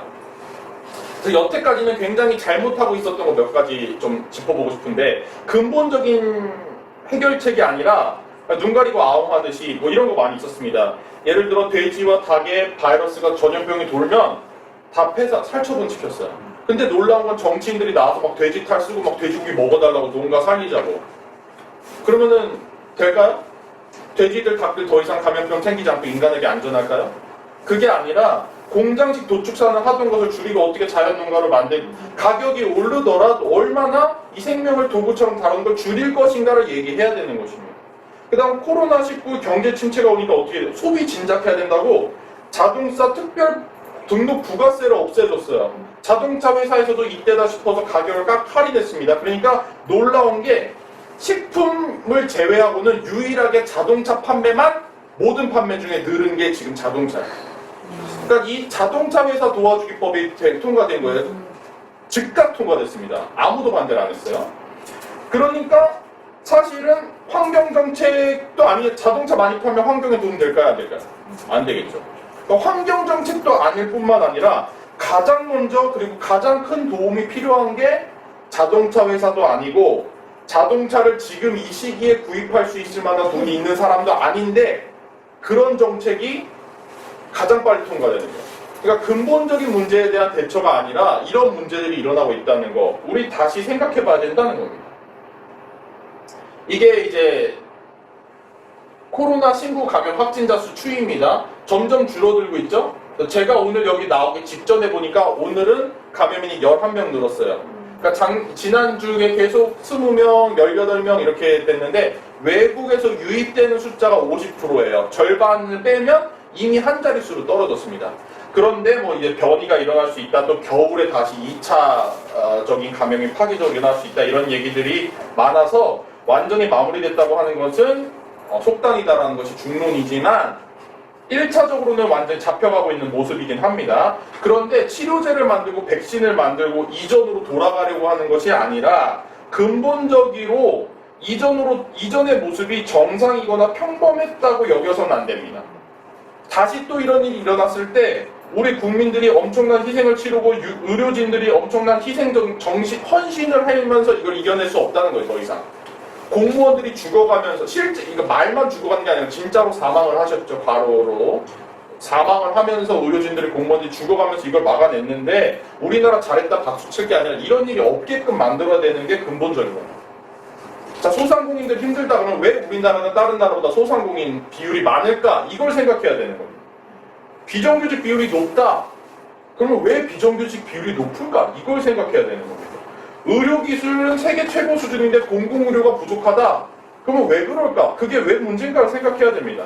사병원들 그리고 대형병원, 대학병원도 전부 의료보험 수가로 다 수익의 대부분 차지하는데도 이런 상황에서 그런 병원 이용을 못해요. 문제 아닙니까? 그 문제다라고 얘기할 수 있어야 되는 거예요. 의료보험도 더 많이 확대돼야 되고요. 그 다음에 국가에 저는 고용보험도 신설돼야 된다고 생각하고요. 기본소득도 마련돼야 되고요. 세금제도 개혁을 통한 보편복지가 확장돼야 된다고 생각합니다. 그래서 일자리가 있든 없든 소득이 있든 없든 누구나 사람답게 살 수 있는 세상을 만드는 것이 핵심이다. 그리고 생명으로 존재하는 모든 생명들의 존엄한 삶을 누릴 수 있는 세상을 만들어 가자라는 근본적인 이야기까지 우리가 할 수 있는 사회가 돼야 된다라는 말씀을 드리고 싶고요. 또 몇 가지 얘기해보고 싶은 거 2가지 말씀드리고 마무리하도록 하겠습니다. 유발 하라리가 한 얘기인데 감시가 굉장히 철저하게 이루어지는 사회가 될 수 있고 그거를 안전이라는 담론에 의해서 너무나 쉽게 사람들이 오케이 할 수 있는 시기가 될 수 있다는 거예요.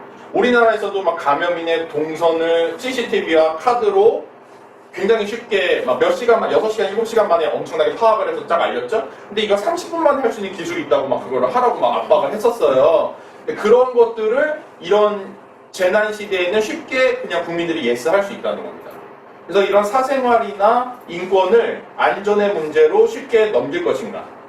아니면 이런 기술을 오히려 우리가 정부와 재벌들, 우리들을 지배하고 있는 지배자들이라고 하는 그들을 감시하는데 오히려 역으로 사용할 수 있지는 않을까를 고민도 해봐야 되고 감시나 인권 침해가 아니라 연대와 협동으로 어떻게 이겨낼 수 있을까까지 고민해야 봐야 된다는 게 유발 하라리의 얘기였습니다. 자, 그 다음 이제 저는 많은 분들이 온라인 개강에도 관심이 많으실 것 같아요. 학년별로 막 개강을 하고 있는데 저는 여기서 중요하게 생각해 봐야 될 것들이 여러 가지 있다고 생각합니다. 이것이 우리나라의 교육 열기인가? 과연 그 열기란 좋은 건가? 입시에 대한 강박은 아닌가? 이제는 무슨 교육을 어떻게 왜 한가까지 근본적인 교육에 대한 고민이 필요하다는 거. 그리고 스마트폰이나 노트북이 모든 이런 기기가 모든 가정이나 모든 학생들에게 있다라고 전제하는 건 아닌가? 이걸 뭐 대여는 해준다고는 했지만 대여를 해줘도 인터넷이 있어야 돼요. LTE로 계속 볼 수는 하루 종일 볼 수는 없잖아요. 그죠? 그래서 학습 환경은 갖고 있는가? 또 특히 장애 학생은 이 모든 논의에 전혀 포함이 안 돼 있어요. 아예. 뭐 점자책을 점자 영상을 줄 것도 아니고 자막을 깔아주는 것도 아닙니다. 굉장히 배제되어 있습니다. 여기서 더 나아가서 우리는 공교육의 목적과 목표를 설정해야 된다는 겁니다. 교육을 왜 할 건가? 학교는 왜 있어야 되나? 그래서 대학을 가기 위한, 입시를 치기 위한 초중고등학교 12년을 더 이상은 보내서는 안 된다. 한 사람 한 사람이 어떤 정체성을 가지고 있던 누구도 이 교육 시스템, 교사 친구들에게 차별받지 않고 폭력을 경험하지 않는. 그래서 학교라는 공간에서 함께 살고 함께 부대끼는 그런 삶을 연습하고 경험해보고 내 몸에 체내화할 수 있는 공간과 시간으로 학교가 존재해야 한다는 거죠. 경쟁은 그 이후에 해도 절대 늦지 않습니다. 입시는 없어져야 되고 대학을 가지 않아도 되는 사회가 돼야 된다 라는 것까지 우리는 교육에 대한 담론을 얘기할 때 해야지, 오프라인이 온라인으로 바뀌는 거, 그 왔다 갔다 하는 거 정도, 또는 입시 제도를 수능을 더 많이 할 건가 학생 기부를 많이 할 이 수준이 아니라는 거예요. 그래서 마지막으로 우리는 서로의 환경이고 우리는 자연의 일부분일 뿐이다. 너와 나는 연결되어 있고 인간은 이 자연이나 환경, 동물들의 주인이 아니라 서로의 환경이고 우리는 서로의 일부이고 인간은 이 자연의, 지구의 중심이 아니다라는 생각, 종차별적인 생각에서 벗어나서 서로 함께 살아가야 된다, 연대해야 된다라는 이야기를 하면서 마치고 싶습니다. 오늘 토론해주신 분들, 그리고 온라인으로 보시는 분들과도 이렇게 사회적 소수자들과 약자들의 인권과 기후위기가 어떻게 더 연결되어 있는지를 이야기하고 대화하고 또 질문 받는 시간들로 이어갔으면 좋겠습니다. 감사합니다. 네. 긴 시간인데 전혀 길지 않을 정도로 좋은 발제해 주신 것 같습니다. 기후위기가 발생시키는 생존권의 파괴 문제, 그리고 정의의 파괴 문제, 그리고 그 속에서 벌어지는 차별들과 이것이 나의 문제라는 책임, 그리고 지금 우리의 과제까지 이렇게 쭉 제시를 해주셨고요. 기후위기를 초래한 그룹, 또 국가, 사람, 계층 이런 것과 피해를 받는 그룹이 전혀 다르다는 이 말씀은 이 기후위기가 왜 인권과 관련된 문제인가라고 하는 그런 것에 대한 핵심적인 그런 말씀이 아니었던가 하는 그런 생각이 듭니다. 그리고 누구나 모든 생명이 사람답게 존엄하게 살아갈 수 있는 그런 세상을 한다는 것이 결국 이 기후위기 시대에 우리가 가져야 되는 것이 아닌가라고 하는 그런 말씀을 들은 것 같아서 정말로 좋은 발제였던 것 같습니다. 시간이 조금 지나서 빠르게 좀 진행을 좀 하겠습니다. 네, 그럼 지금부터 이제 토론자들의 말씀을 좀 들어보도록 하겠습니다. 아까 말씀해주신 그 기후 위기의 실질적인 피해자들은 누구인가? 라고 하는 그런 관점에서 좀 보시면 될 것 같아요. 첫 번째 이제 토론해 주실 분으로요. 장애우 권익문제연구소 임수철 소장님께서 이 들어야 할 위기, 이 재난 속에서 나오는 이 들어야 할 위기와 목소리라는 주제로 우리 장애인들에 대한 기후위기 속의 장애인들에 대한 얘기를 해주시겠습니다. 네, 안녕하십니까, 임수철입니다. 발제자께서 이제 많은 이야기를 해서 토론이라 하면 이제 서로 이제 이견도 얘기하고 또 동의되는 얘기도 하고 해야 되는데 굉장한 다양한 말씀을 해주셔서 이제 어디서부터 말씀을 드려야 될지는 모르겠습니다만은 제가 사실 그저께까지 병원에 있었어요.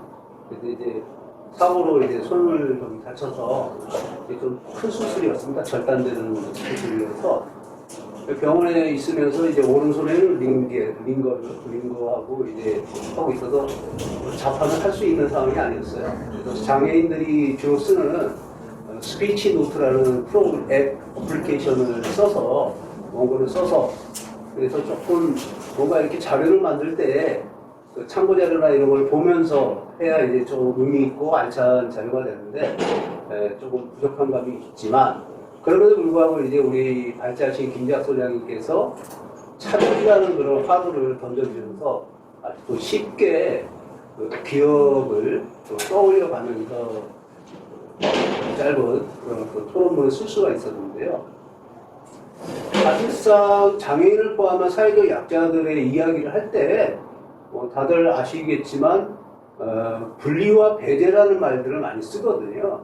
근데 이제 배제에 많은 방점, 중심점을 두는 것 같아요. 제 생각에는, 제가 경험한 바에 의하면. 근데 사실상 차별 중에 가장 우리 이제 좀 재밌게 이야기하면 어마무시한 차별은 뭐냐? 바로 분리하는 겁니다. 아예 분리시켜 놓는 겁니다.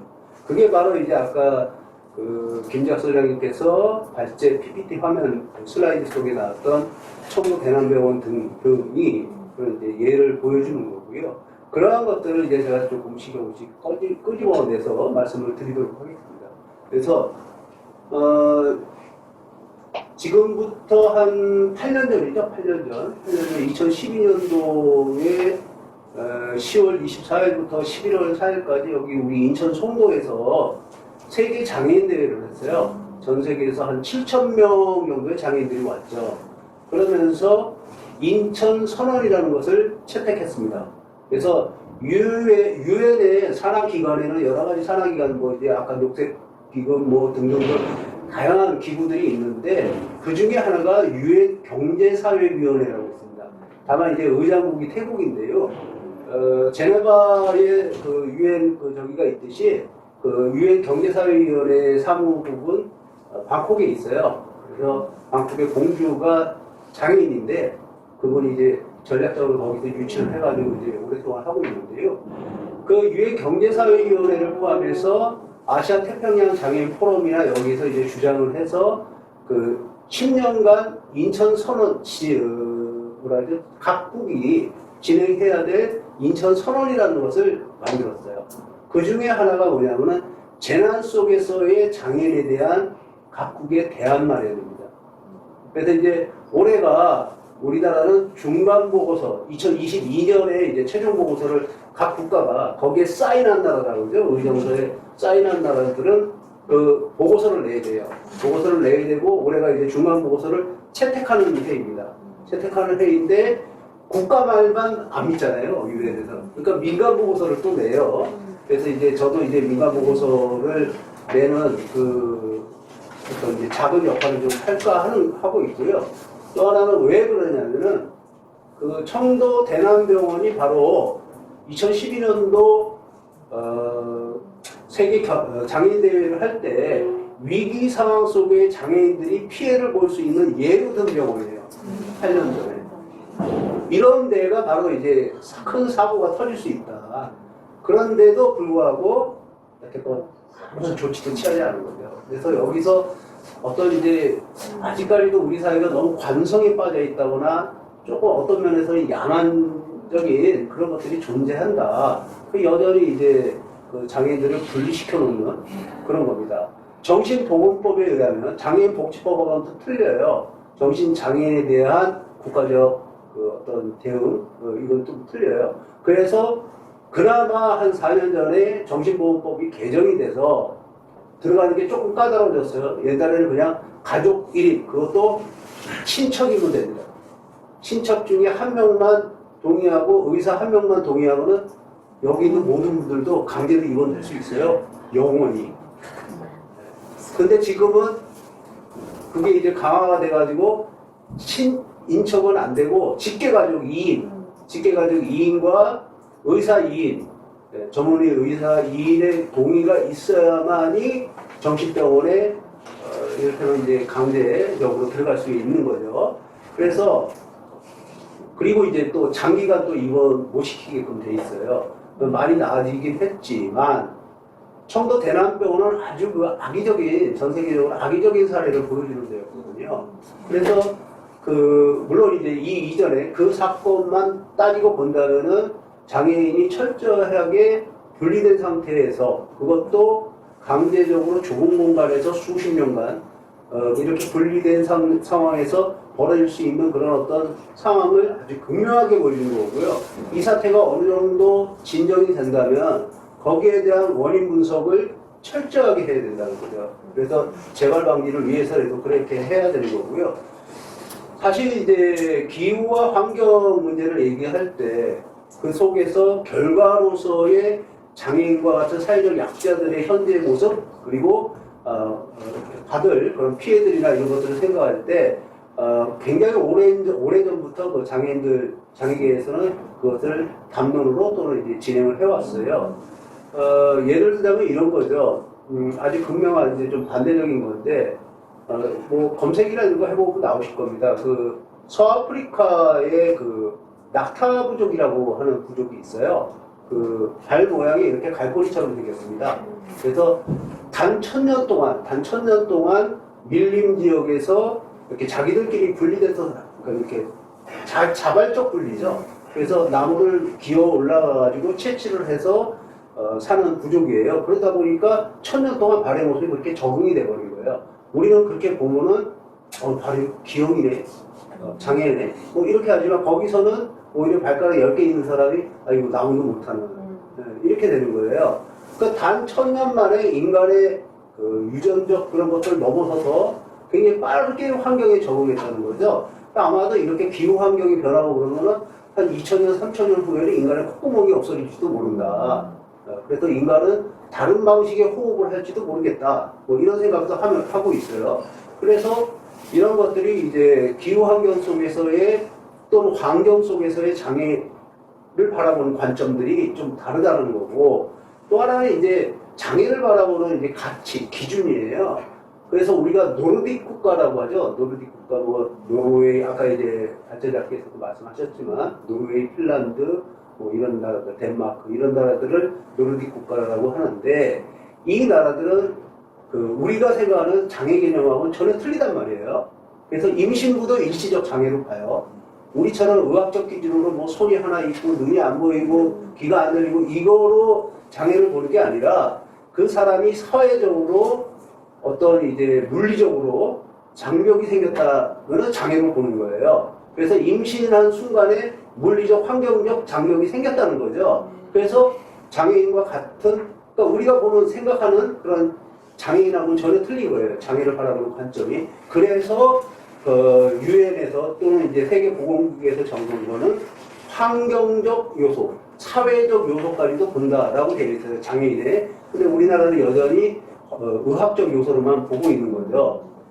그래서 장애를 바라보는 관점은 여기 있는 여러분들도 사실은 이런 좀 조심스럽게 얘기해야 됩니다. 왜냐하면 당신들도 장애인이 될 수 있으니까 우리의 처지를 좀 이해 좀 해주세요 라고 비춰질 수도 있거든요. 30년 전만 해도 장애인과 선천적 장애인과 후천적 장애인의 출현 비율은 3대 7이었어요. 선천적이 3이고 후천적이 7이었단 말이에요. 근데 지금은 현재는 후천적 장애인은 90%, 중도 장애인이라고 하죠, 흔히.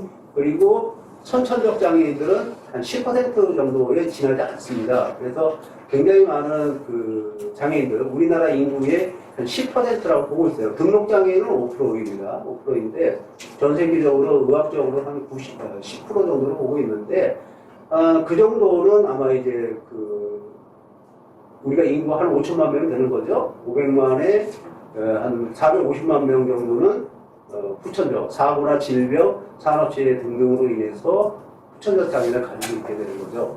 그런데 따지고 보면 이 환경 문제와 그 장애 문제는 이렇게 뗄래야 뗄 수 없는 그런 관계가 있습니다. 물론 여기서 우리가 또 하나 주의해야 될 건 뭐냐면은 장애 발생의 원인이 환경에 주 요인을 두고 있다라는 건 아닙니다. 그거는 상당히 일반화의 오류에 빠질 수 있는 거고요.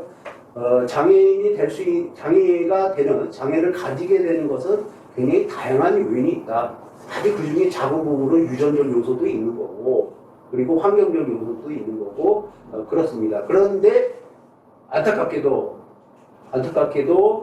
환경적 요소에 의해서 장애를 가지게 되는 그런 비율들이 굉장히 높아지고 있는 것은 어쩔 수 없는 현실입니다. 그래서 이러한 이제 그 일을 겪고 있었는데, 청도 대남병원 그런 이야기를 들었을 때 또 하나 이제 떠올렸던 게 있었어요. 그 2012년도 아까 말씀드린 세계 장애인 대회를 인천에서 했다고 그랬잖아요. 근데 인천 사람들 잘 몰라요.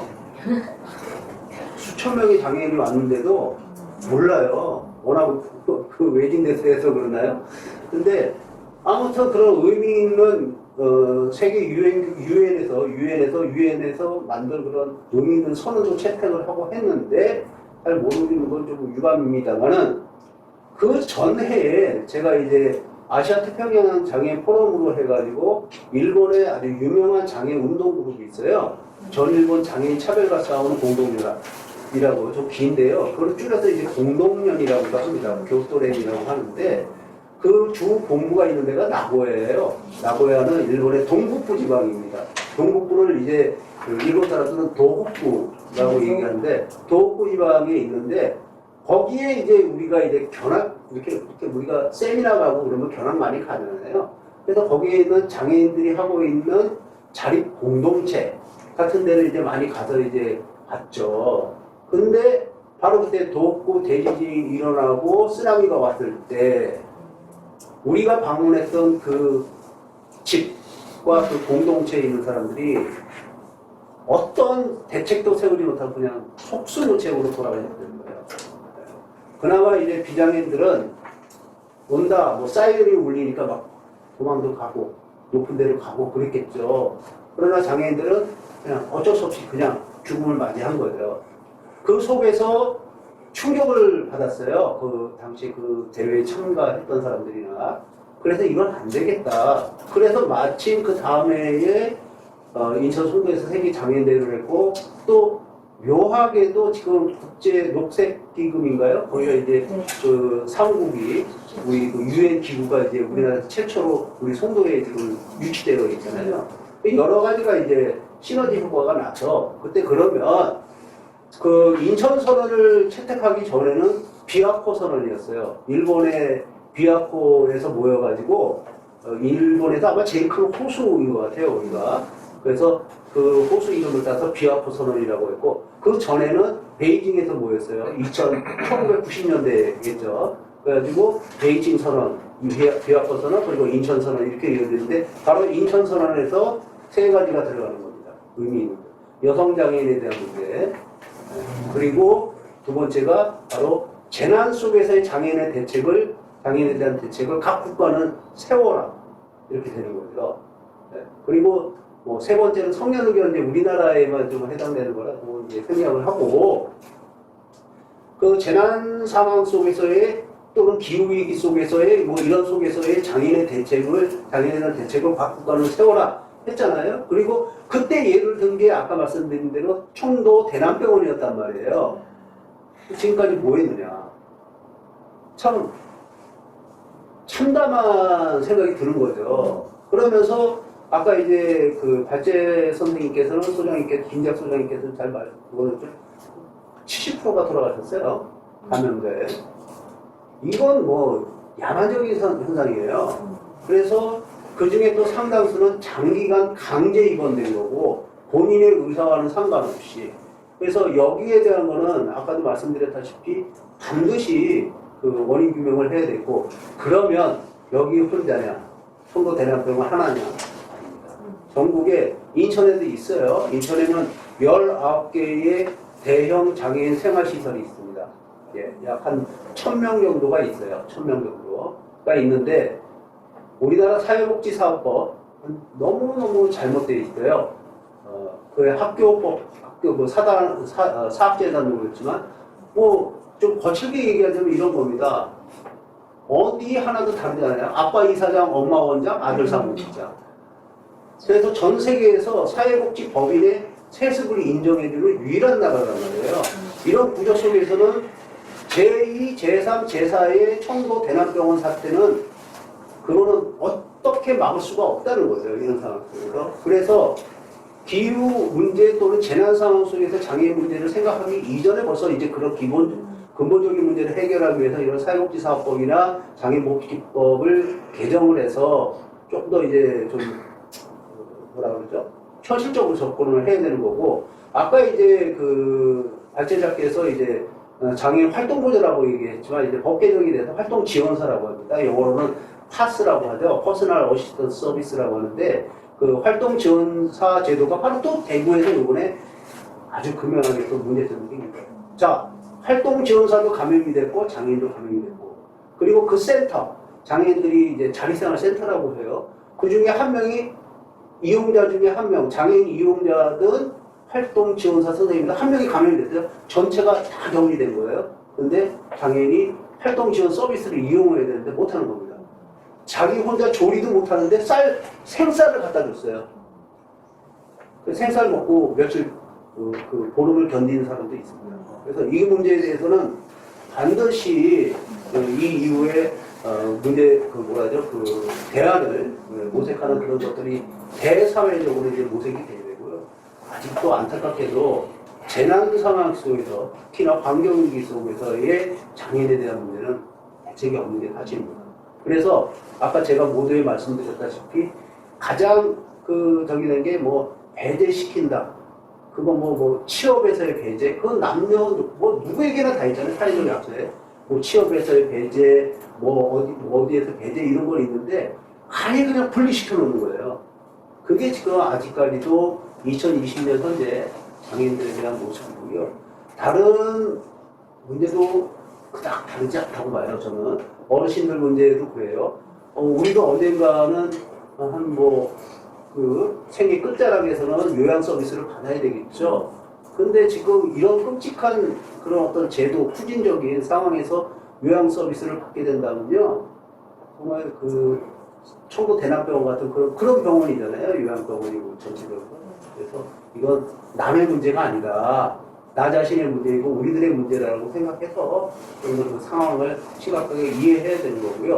마지막으로 이제 그런 말씀을 좀 드리고 싶어요. 뭐냐면은 이거 아까 이제 그러니까 토론문에서는 약간 이제 조금 잘못 이해할 수가 있는데 50% 비장애인의 그것에 자원 소비의 50%만이 소비한다는 게 아니라 1대1로 봤을 때 비장애인 한 명과 장애인 한 명을 봤을 때 비장애인이 100의 에너지를 소비한다 그러면 장애인은 그 반 이하밖에 소비를 못하는 거예요. 근데 피해는 올것이 똑같이 받잖아요. 그래서 소비는 불평등하게 그 다음에 피해는 아주 또 차별적으로 이렇게 받는 게 바로 이제 장애인과 같은 사회적 약자들의 현실인 거죠. 이런 것들을 좀 이제 극복해야 되는데 또 이제 부탁드리고 싶은 말씀은 그런 거예요. 장애인들을 얘기할 때 배려합시다 그러잖아요.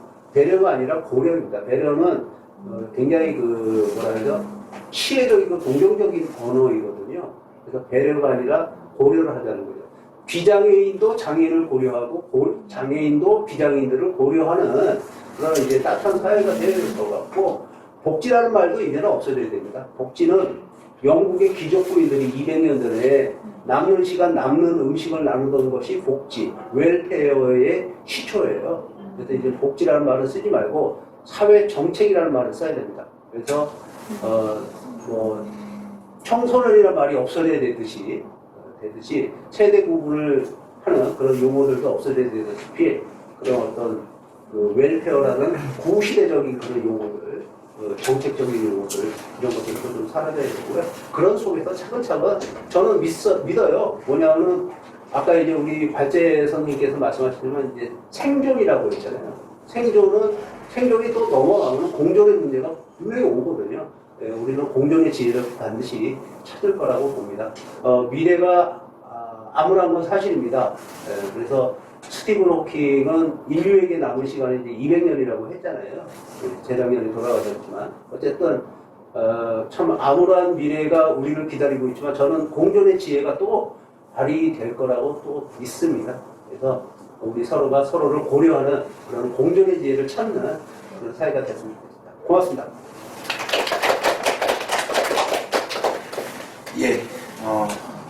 좋은 말씀 잘 들었습니다. 위기 속 우리 장애인들이 피해를 볼 수 있는 대표적 사례로 이제 청도 대남병원 얘기를 많이 하셨고요. 청도 대남병원이 이 코로나19 상황에서 그냥 발생한 게 아니었다는 거, 우리 사회가 가지고 있던 기본적인 분리를 해왔던 그런 문제들이 대표적으로 드러났다는 거, 이런 말씀이 참 가슴 아프면서도 뭔가 생각하는 점이 있긴 합니다. 동일본 대지진 당시에 제일 먼저 이재명 사람인데요. 아무 대책 내용조차 하지 못하고 다른 사람들이 장애인이라는 말씀 속에서 이 기후 위기로 인한 우리 대책들이 어디에 포커스를 맞춰서 가야 되는가 하는 것을 잘 말씀해 주셔서 진심으로 감사드립니다. 두 번째 이 토론자는요, 역시 마찬가지로 이 기후위기 속에서 누가 가장 피해를 보는가, 누가 가장 이런 것들을 맞닥뜨리는가 하는 점에서 난민 문제 얘기를 조금 해주시려고 합니다. 기후위기와 난민이라는 주제로 정재조 인턴지부 정책실장님 조순 선생님의 말씀 좀 들어보도록 하겠습니다. 네, 반갑습니다. 사실 제가 이렇게 난민 관련된 주제의 전문가라고는 할 수 없겠지만, 그러나 좀 이 문제에 관심을 갖고 여러 학교에서 인권 동아리도 운영하고 또 난민 당사자들도 만나보고 했던 그런 계기로 이 자리에 서게 됐습니다. 그 김재학 소장님 이제 발제를 들으면서 제가 가장 좀 이렇게 눈에 들어왔던 단어는 영구 동독증이라는 단어였는데요. 사실 제가 원래 전공이 스페인어예요. 그래서 스페인 독감이라는 책을 읽다가 우연히 이제 그 용어를 처음 봤어요. 그리고 메탄가스가 이렇게 얼음에서 깨어나면 이산화탄소보다 훨씬 강력한 지구 온난화 효과를 낸다라는 사실을 제가 대학교 1학년 때 처음 접했었는데, 당시에 그 책에는 이제 인류가 접하지 못한 박테리아나 뭐 바이러스가 영구 동토증에서 녹아 나와서 인류를 좀 위협할 수 있다라는 무시무시한 경고가 들어있었거든요. 근데 그게 제가 대학교 1학년 때니까 무려 18년 전이었던 거예요. 그때는 좀 멀게만 느껴졌었던 일이었는데, 지금 오늘 발제를 듣고 또 최근에 코로나19 상황을 겪으면서 지금 당장 바로 눈앞의 일이구나라는 것들을 실감하게 되는 좀 요즘이었습니다. 그리고 이제 또 발제문 읽고 또 발제 들으면서 머릿속에 떠올린 단어가 다들 비슷하시겠지만 불평등, 차별, 계급, 자본주의 위기, 그리고 난민이었습니다. 사실 이제 코로나19 때 콜센터 노동자들이 많이 또 피해를 입었었잖아요. 그러니까 기후위기 역시도 모두에게 동일한 결과를 가져다 주지 않고 어떤 빈부격차라던가 계급에 따라서 차별과 불평등이 발생하는 것이라는 점, 그리고 이런 기후위기의 원인에 이윤에 눈먼 자본주의 시스템이 있다는 점을 좀 저는 다시금 생각을 하게 됐습니다. 영화 기생충을 보면 평범한 사람들이 폭우에 세간살이가 다 젖고 강당에 이렇게 난민처럼 이렇게 모여있는 모습이었던 반면에 부잣집에서는 아무 일도 없었다는 듯이 그 방탄주택이 다 이렇게 비를 막아주고 되게 화려한 그런 파티를 즐길 수 있었던 그 대조적인 장면이 생각나면서 이것이 우리 사회의 어떤 민낯이구나, 코로나19나 기후위기가 이런 문제들을 드러냈구나라고 생각하게 됐고요. 그리고 이 과정에서 가장 열악한 처지에 있는 그런 난민의 문제가 저는 이제 다가왔습니다. 난민하면 전쟁, 정치나 종교적 박해 등을 먼저 떠올리는데, 이제 김재학 소장님께서 말씀하신 난민은 또 기후 난민이었거든요. 들어본 적은 있지만 익숙하지 않은 단어고, 그런데 참 안타깝게도 앞으로 이 단어를 자주 들을 것 같아서 좀 마음이 아픕니다. 그래서 이제 제가 발제문 읽고 토론 자료를 이제 좀 검색을 하다가 좀 만난 책이 있어요. 제가 지금 이 책을 주문해가지고 이렇게 가져왔는데요. 2050년 거주불능 지구, 제가 책 작가는 아니지만 거주불능 지구라는 이제 이 책인데 굉장히 선택한 그런 정말로 극적인 어떤 예고가 담겨 있었어요. 이 아마존의 종합 베스트셀러에 오른 책이라고 하는데, 이 작가의 말에 따르면 지금 이대로라면 2050년쯤에는 직접적인 폭염으로 전 세계 25만 5천 명이 사망하고, 개발도상국 거주자 중에 약 1억 5천만 명이 식량난으로 영양 결핍에 시달리고 약 50억 명이 물 부족 위기에 직면한다고 합니다. 그리고 미국에서는 31만여 채 집이 해수 상승으로 침수되고, 그리고 이제 우리가 지금 주목하고자 하는 이 기후 난민은 약 10억 명이나 된다고 경고를 하고 있거든요. 근데 이제 물론 다른 보고서에서는 UN 같은 경우에는 2억 명으로 추산하기도 하고, 또 세계은행 같은 경우는 1억 4천만 명으로 보수적으로 추산을 하지만, 그러나 이제 이 덴마크 코펜하겐에서 또는 이렇게 노르웨이에서 이렇게 공식적으로 보고된 바에 따르면 10억 명이라는 수치에 달하더라고요. 과연 이 수치는 어느 정도인가 살펴봤더니 전 세계 인구의 15%에 달하는 수치고요. 그리고 이제 2016년도 어느 자료에 따르면 2008년도 이후로 해마다 2,150만 명이 기후변화로 인해서 강제 피난길에 오르는 상황이라고 합니다. 10억 명이라는 이 숫자를 조금 더 구체적으로 이제 좀 느껴보기 위해서 자료를 살펴봤어요. 2013년부터 계속 늘어난 난민이 2018년에는 7080, 즉 7,080만 명에 달았는데요. 유엔 난민기구가 지난 70년간 집계한 이래 최대 규모라고 하거든요. 7,080만 명이. 물론 이 난민이 발생한 원인에는 강대국이 벌인 패권 전쟁, 아프가니스탄, 이라크, 시리아 등 중동에서 수백만 명이 고향을 떠나야 됐는데, 그런데 7,080만 명이었거든요. 그런데 기후 난민이 10억 명이 발생한다는 거예요. 2050년에. 이 숫자가 이제 실감이 나는 거죠. 그리고 사실 난민하면 떠오르는 시리아가 있는데, 그 내전이 촉발된 것의 핵심 배경은 물론 제국주의, 그 자본주의, 제국주의 갈등이 있었지만 기후 위기가 불러온 가뭄 때문에 10년간을 겪어서 이런 어려움이 증폭했던 것도 한몫했다고 합니다. 수단의 그 다르푸르 분쟁 기억아시죠? 여기도 역시 이제 기후 변화와 산업화 이런 걸로 인한 강물 부족, 생태 악화, 초지 소멸, 농경지 퇴화 이런 것들이 영향을 미쳤다고 해요. 그래서 기후 위기와 난민이 떨어진 존재가 아니다라는 것들을 알 수 있었습니다. 그런데 놀랍게도 기후 난민에 대한 국제사회의 대응은 아직 냉담합니다. 아까 말씀하셨지만 그 남태평양 섬나라 키리바시 남사라와 그 섬에 그 한 토착민이 이제 뉴질랜드로 이주를 하게 되죠. 근데 이 섬이 2050년에 지구상에서 사라진다고 해요. 그리고 아까 소장님께서 말씀하셨던 이제 자료에 1947년에 1,600만 명 정도였던 인구가 2010년에는 5만 명 정도로 늘어나거든요. 근데 주변 섬들이 다 물에 잠긴 거예요. 그러니까 키리바시로 옮겨갔는데 올해는 11만 명이 거주하고 있다고 해요.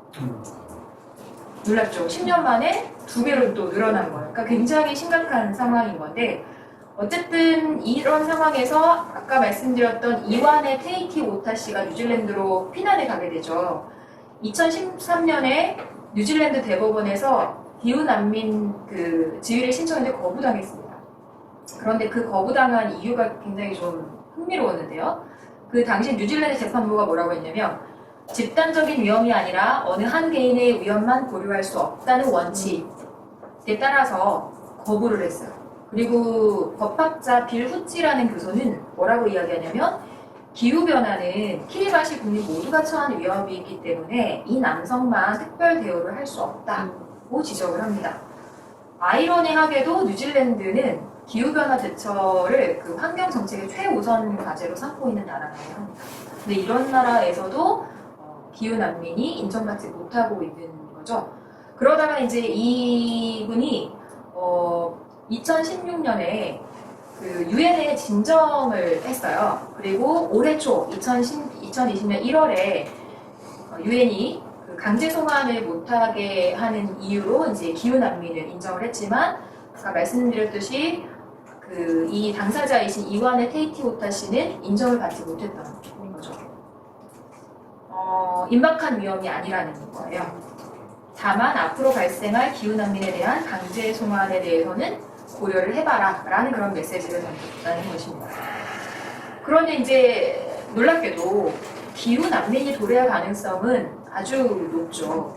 그러니까 세계은행이 그 말하기를 2018년 남아시아, 라틴 아메리카 등에서 앞으로 1억 4천만 명의 기후 이주민이 발생할 수 있도록 전망했다고 아까 말씀드렸잖아요. 근데 좀 더 그 가능성을 넓히면 10억 명이라고 했었고요.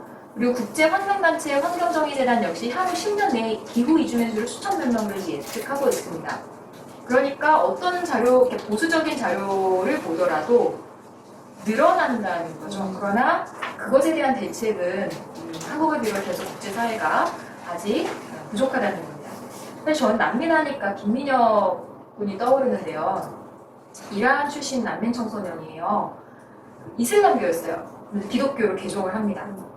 고모한테 그 사실을 얘기했다가 네가 어떻게 사람이냐라는 이제 욕을 먹고 가족관계를 단절하게 된 친구인데요. 이유가 있어요. 왜냐면 이란에서는 이슬람에서 기독교로 개종을 하면 배교죄예요. 종교를 배신했다라고 해서 최고 사형에 처해질 수 있는 거예요.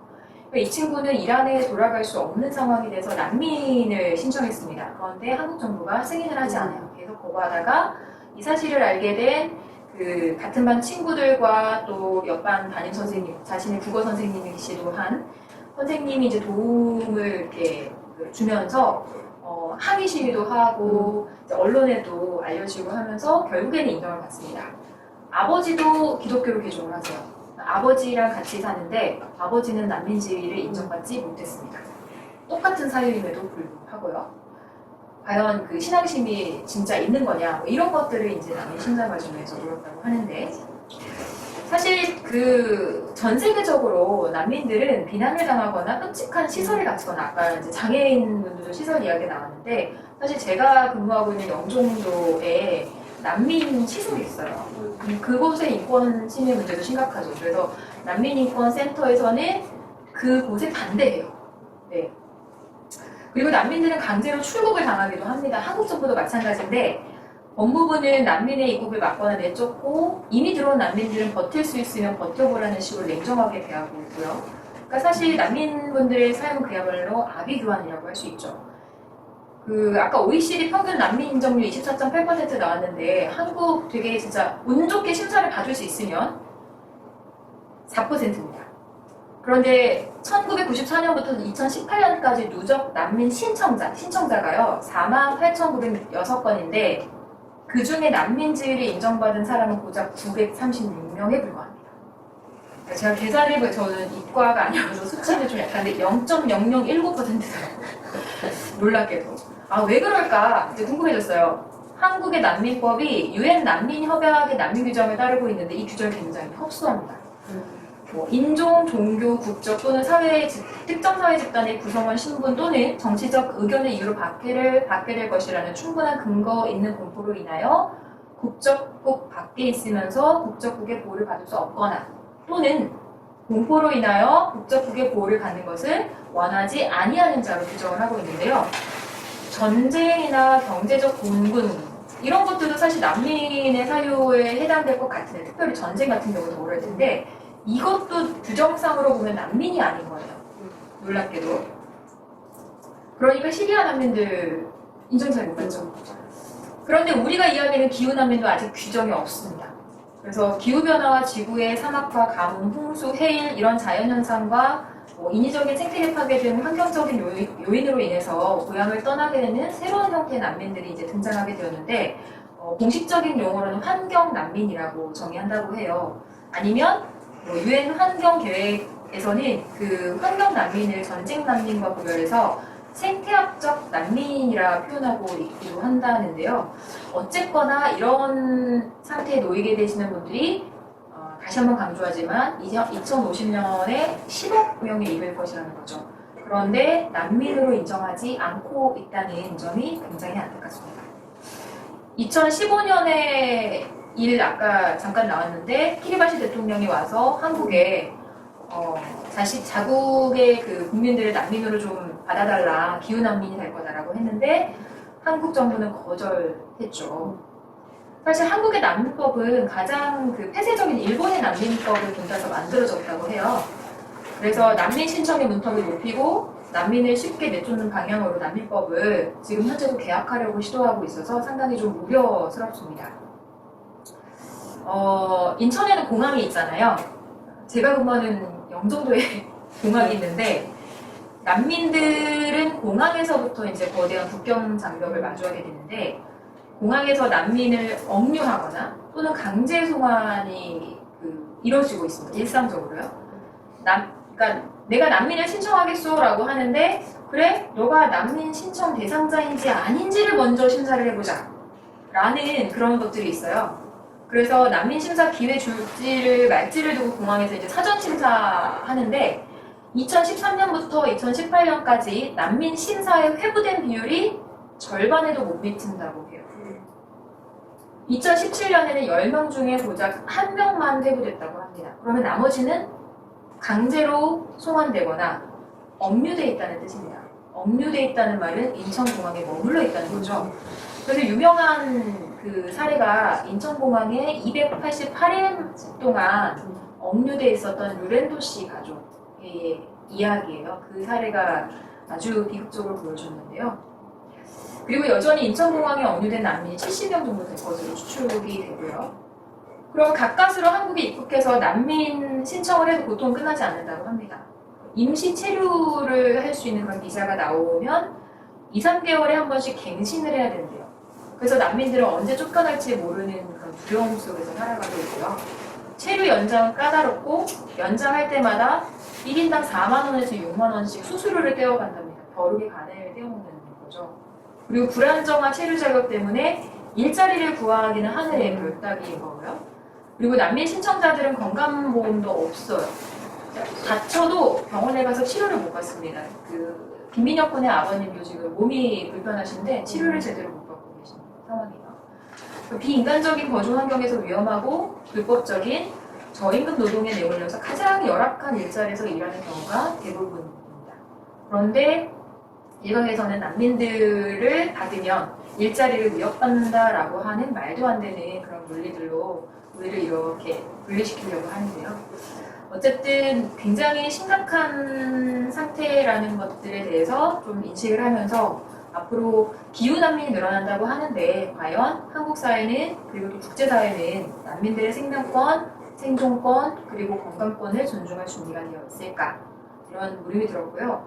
지금부터 누군가는 기후난민의 인권을 위한 준비를 해야 하고 목소리를 내야 한다는 생각이 들었습니다. 무엇보다 기후위기를 가속화하는 이 돈 중심, 이윤 중심의 자본주의 시스템에 대한 근본적인 도전이 필요하다고 생각했고요.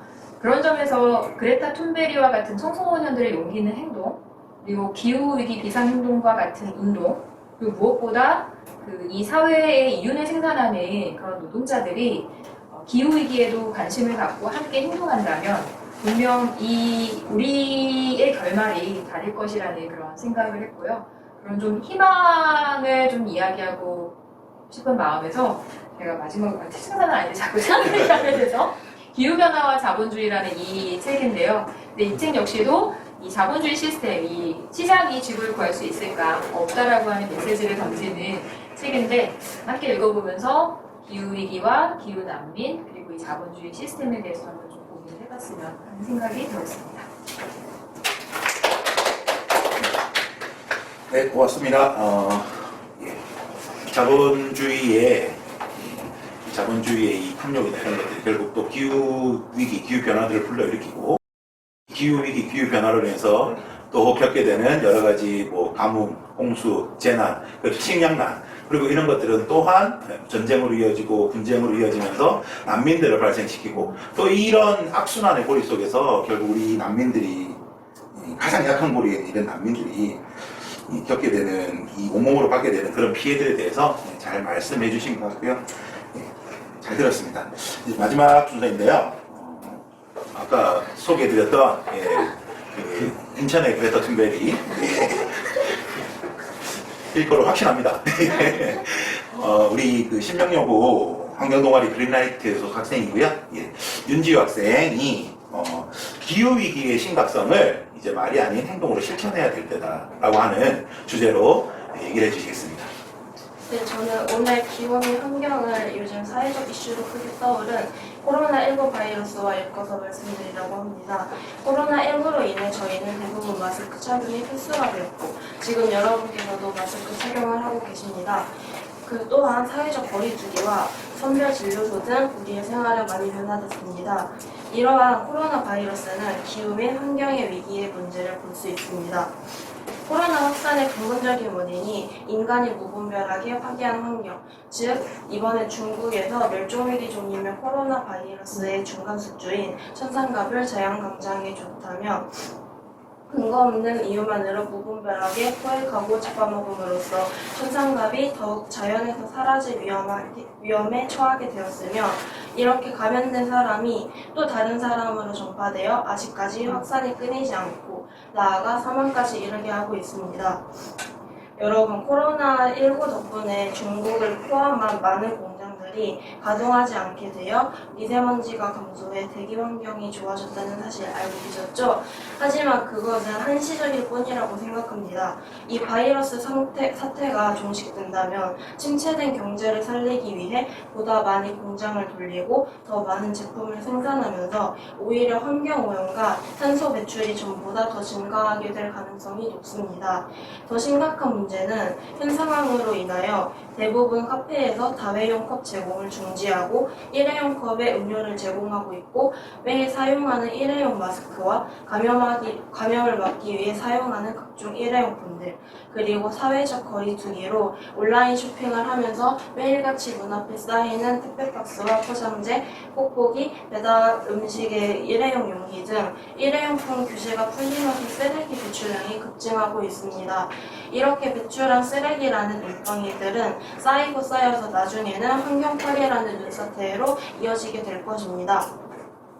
코로나19는 인간이 이익만을 추구하여 생긴 일입니다. 기후변화로 인한 문제 또한 같은 원인이라 생각합니다. 지구는 혼자 사는 세상이 아닌 함께 살아가는 세상인데 저희는 황폐화된 지구에서 살아가고 싶지 않습니다. 많은 학생들이 안전한 미래를 위해 기후에 대한 활동을 하면 어른들은 학업에나 열중하라고 말씀하십니다. 하지만 제가 이런 작은 목소리라도 내지 않는다면 여러분들은 현 상황의 심각성을 깨우치지 못하는 부분이 클 것입니다. 그럼 저희들은 점차 황폐화되어가는 지구를 보고만 있으라는 소리인지 의문입니다. 저희의 부정받아야 할 권리는 없어지는 건가요? 기후위기의 심각성을 깨우치고 미래에 당연히 보장되어야 할 권리를 지키려고 노력하며 행동으로 보여주셔야 하지 않겠습니까? 사실 지금도 많이 늦었다고 생각합니다. 하지만 지금이라도 기후위기 상황에 맞추어 함께 바꿔나가게 된다면 자연이 조금이라도 회복되지 않을까요? 이제는 후회하지 않을 선택을 해야 합니다. 코로나보다 더 큰 위기가 오면서 사회적 위협이 일어나기 전에 관심을 갖고 행동으로 보여주셔야 할 때입니다. 이날을 계기로 조그마한 관심이 행동으로 바뀌었으면 좋겠습니다. 감사합니다. 감사합니다. 예. 아유, 툰벨이 많네요. 예. 인천의 툰벨이. 예.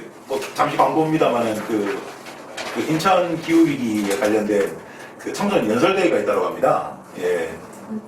상도 좀 있던데, 상이 중요한 게 아니라, 이 기후위기의 심각성, 그리고 이것이 불러올 이 생활들의 파괴 이런 것들에 대해서 위기의 심각성들을 이렇게 알릴 청소년들의 노력들이 필요할 것 같아요. 참 미안하고 죄송한 마음도 있습니다. 어른들이 다 파괴시켜놓고 이 이후에 앞으로 훨씬 더 이 땅에서 오랫동안 살아갈 청소년들에게 그런 책임들을 다 전가하는 게 아닌가 싶어서 마음이 안타깝습니다만은 예. 기후위기에 청소년, 어른이 따로 있겠습니까? 네, 함께 노력하면 좋겠다고 생각합니다. 오늘 이 토론자들의 발제문들을 좀 이렇게 좀 들었고요. 기후위기 속에서 가장 사회적 약자들이 어떻게 이 피해들을 받았는가.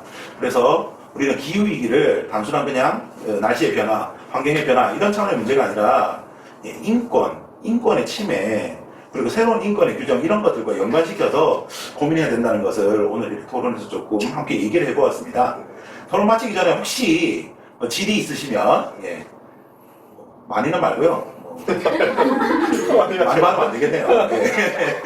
예. 사실은 하고 싶지만 시간도 많이 걸리고 해서요. 예상 시간보다 벌써 한 40분이 늦어졌습니다. 그래서 오늘 토론은 없으시면 이걸로 마치고요.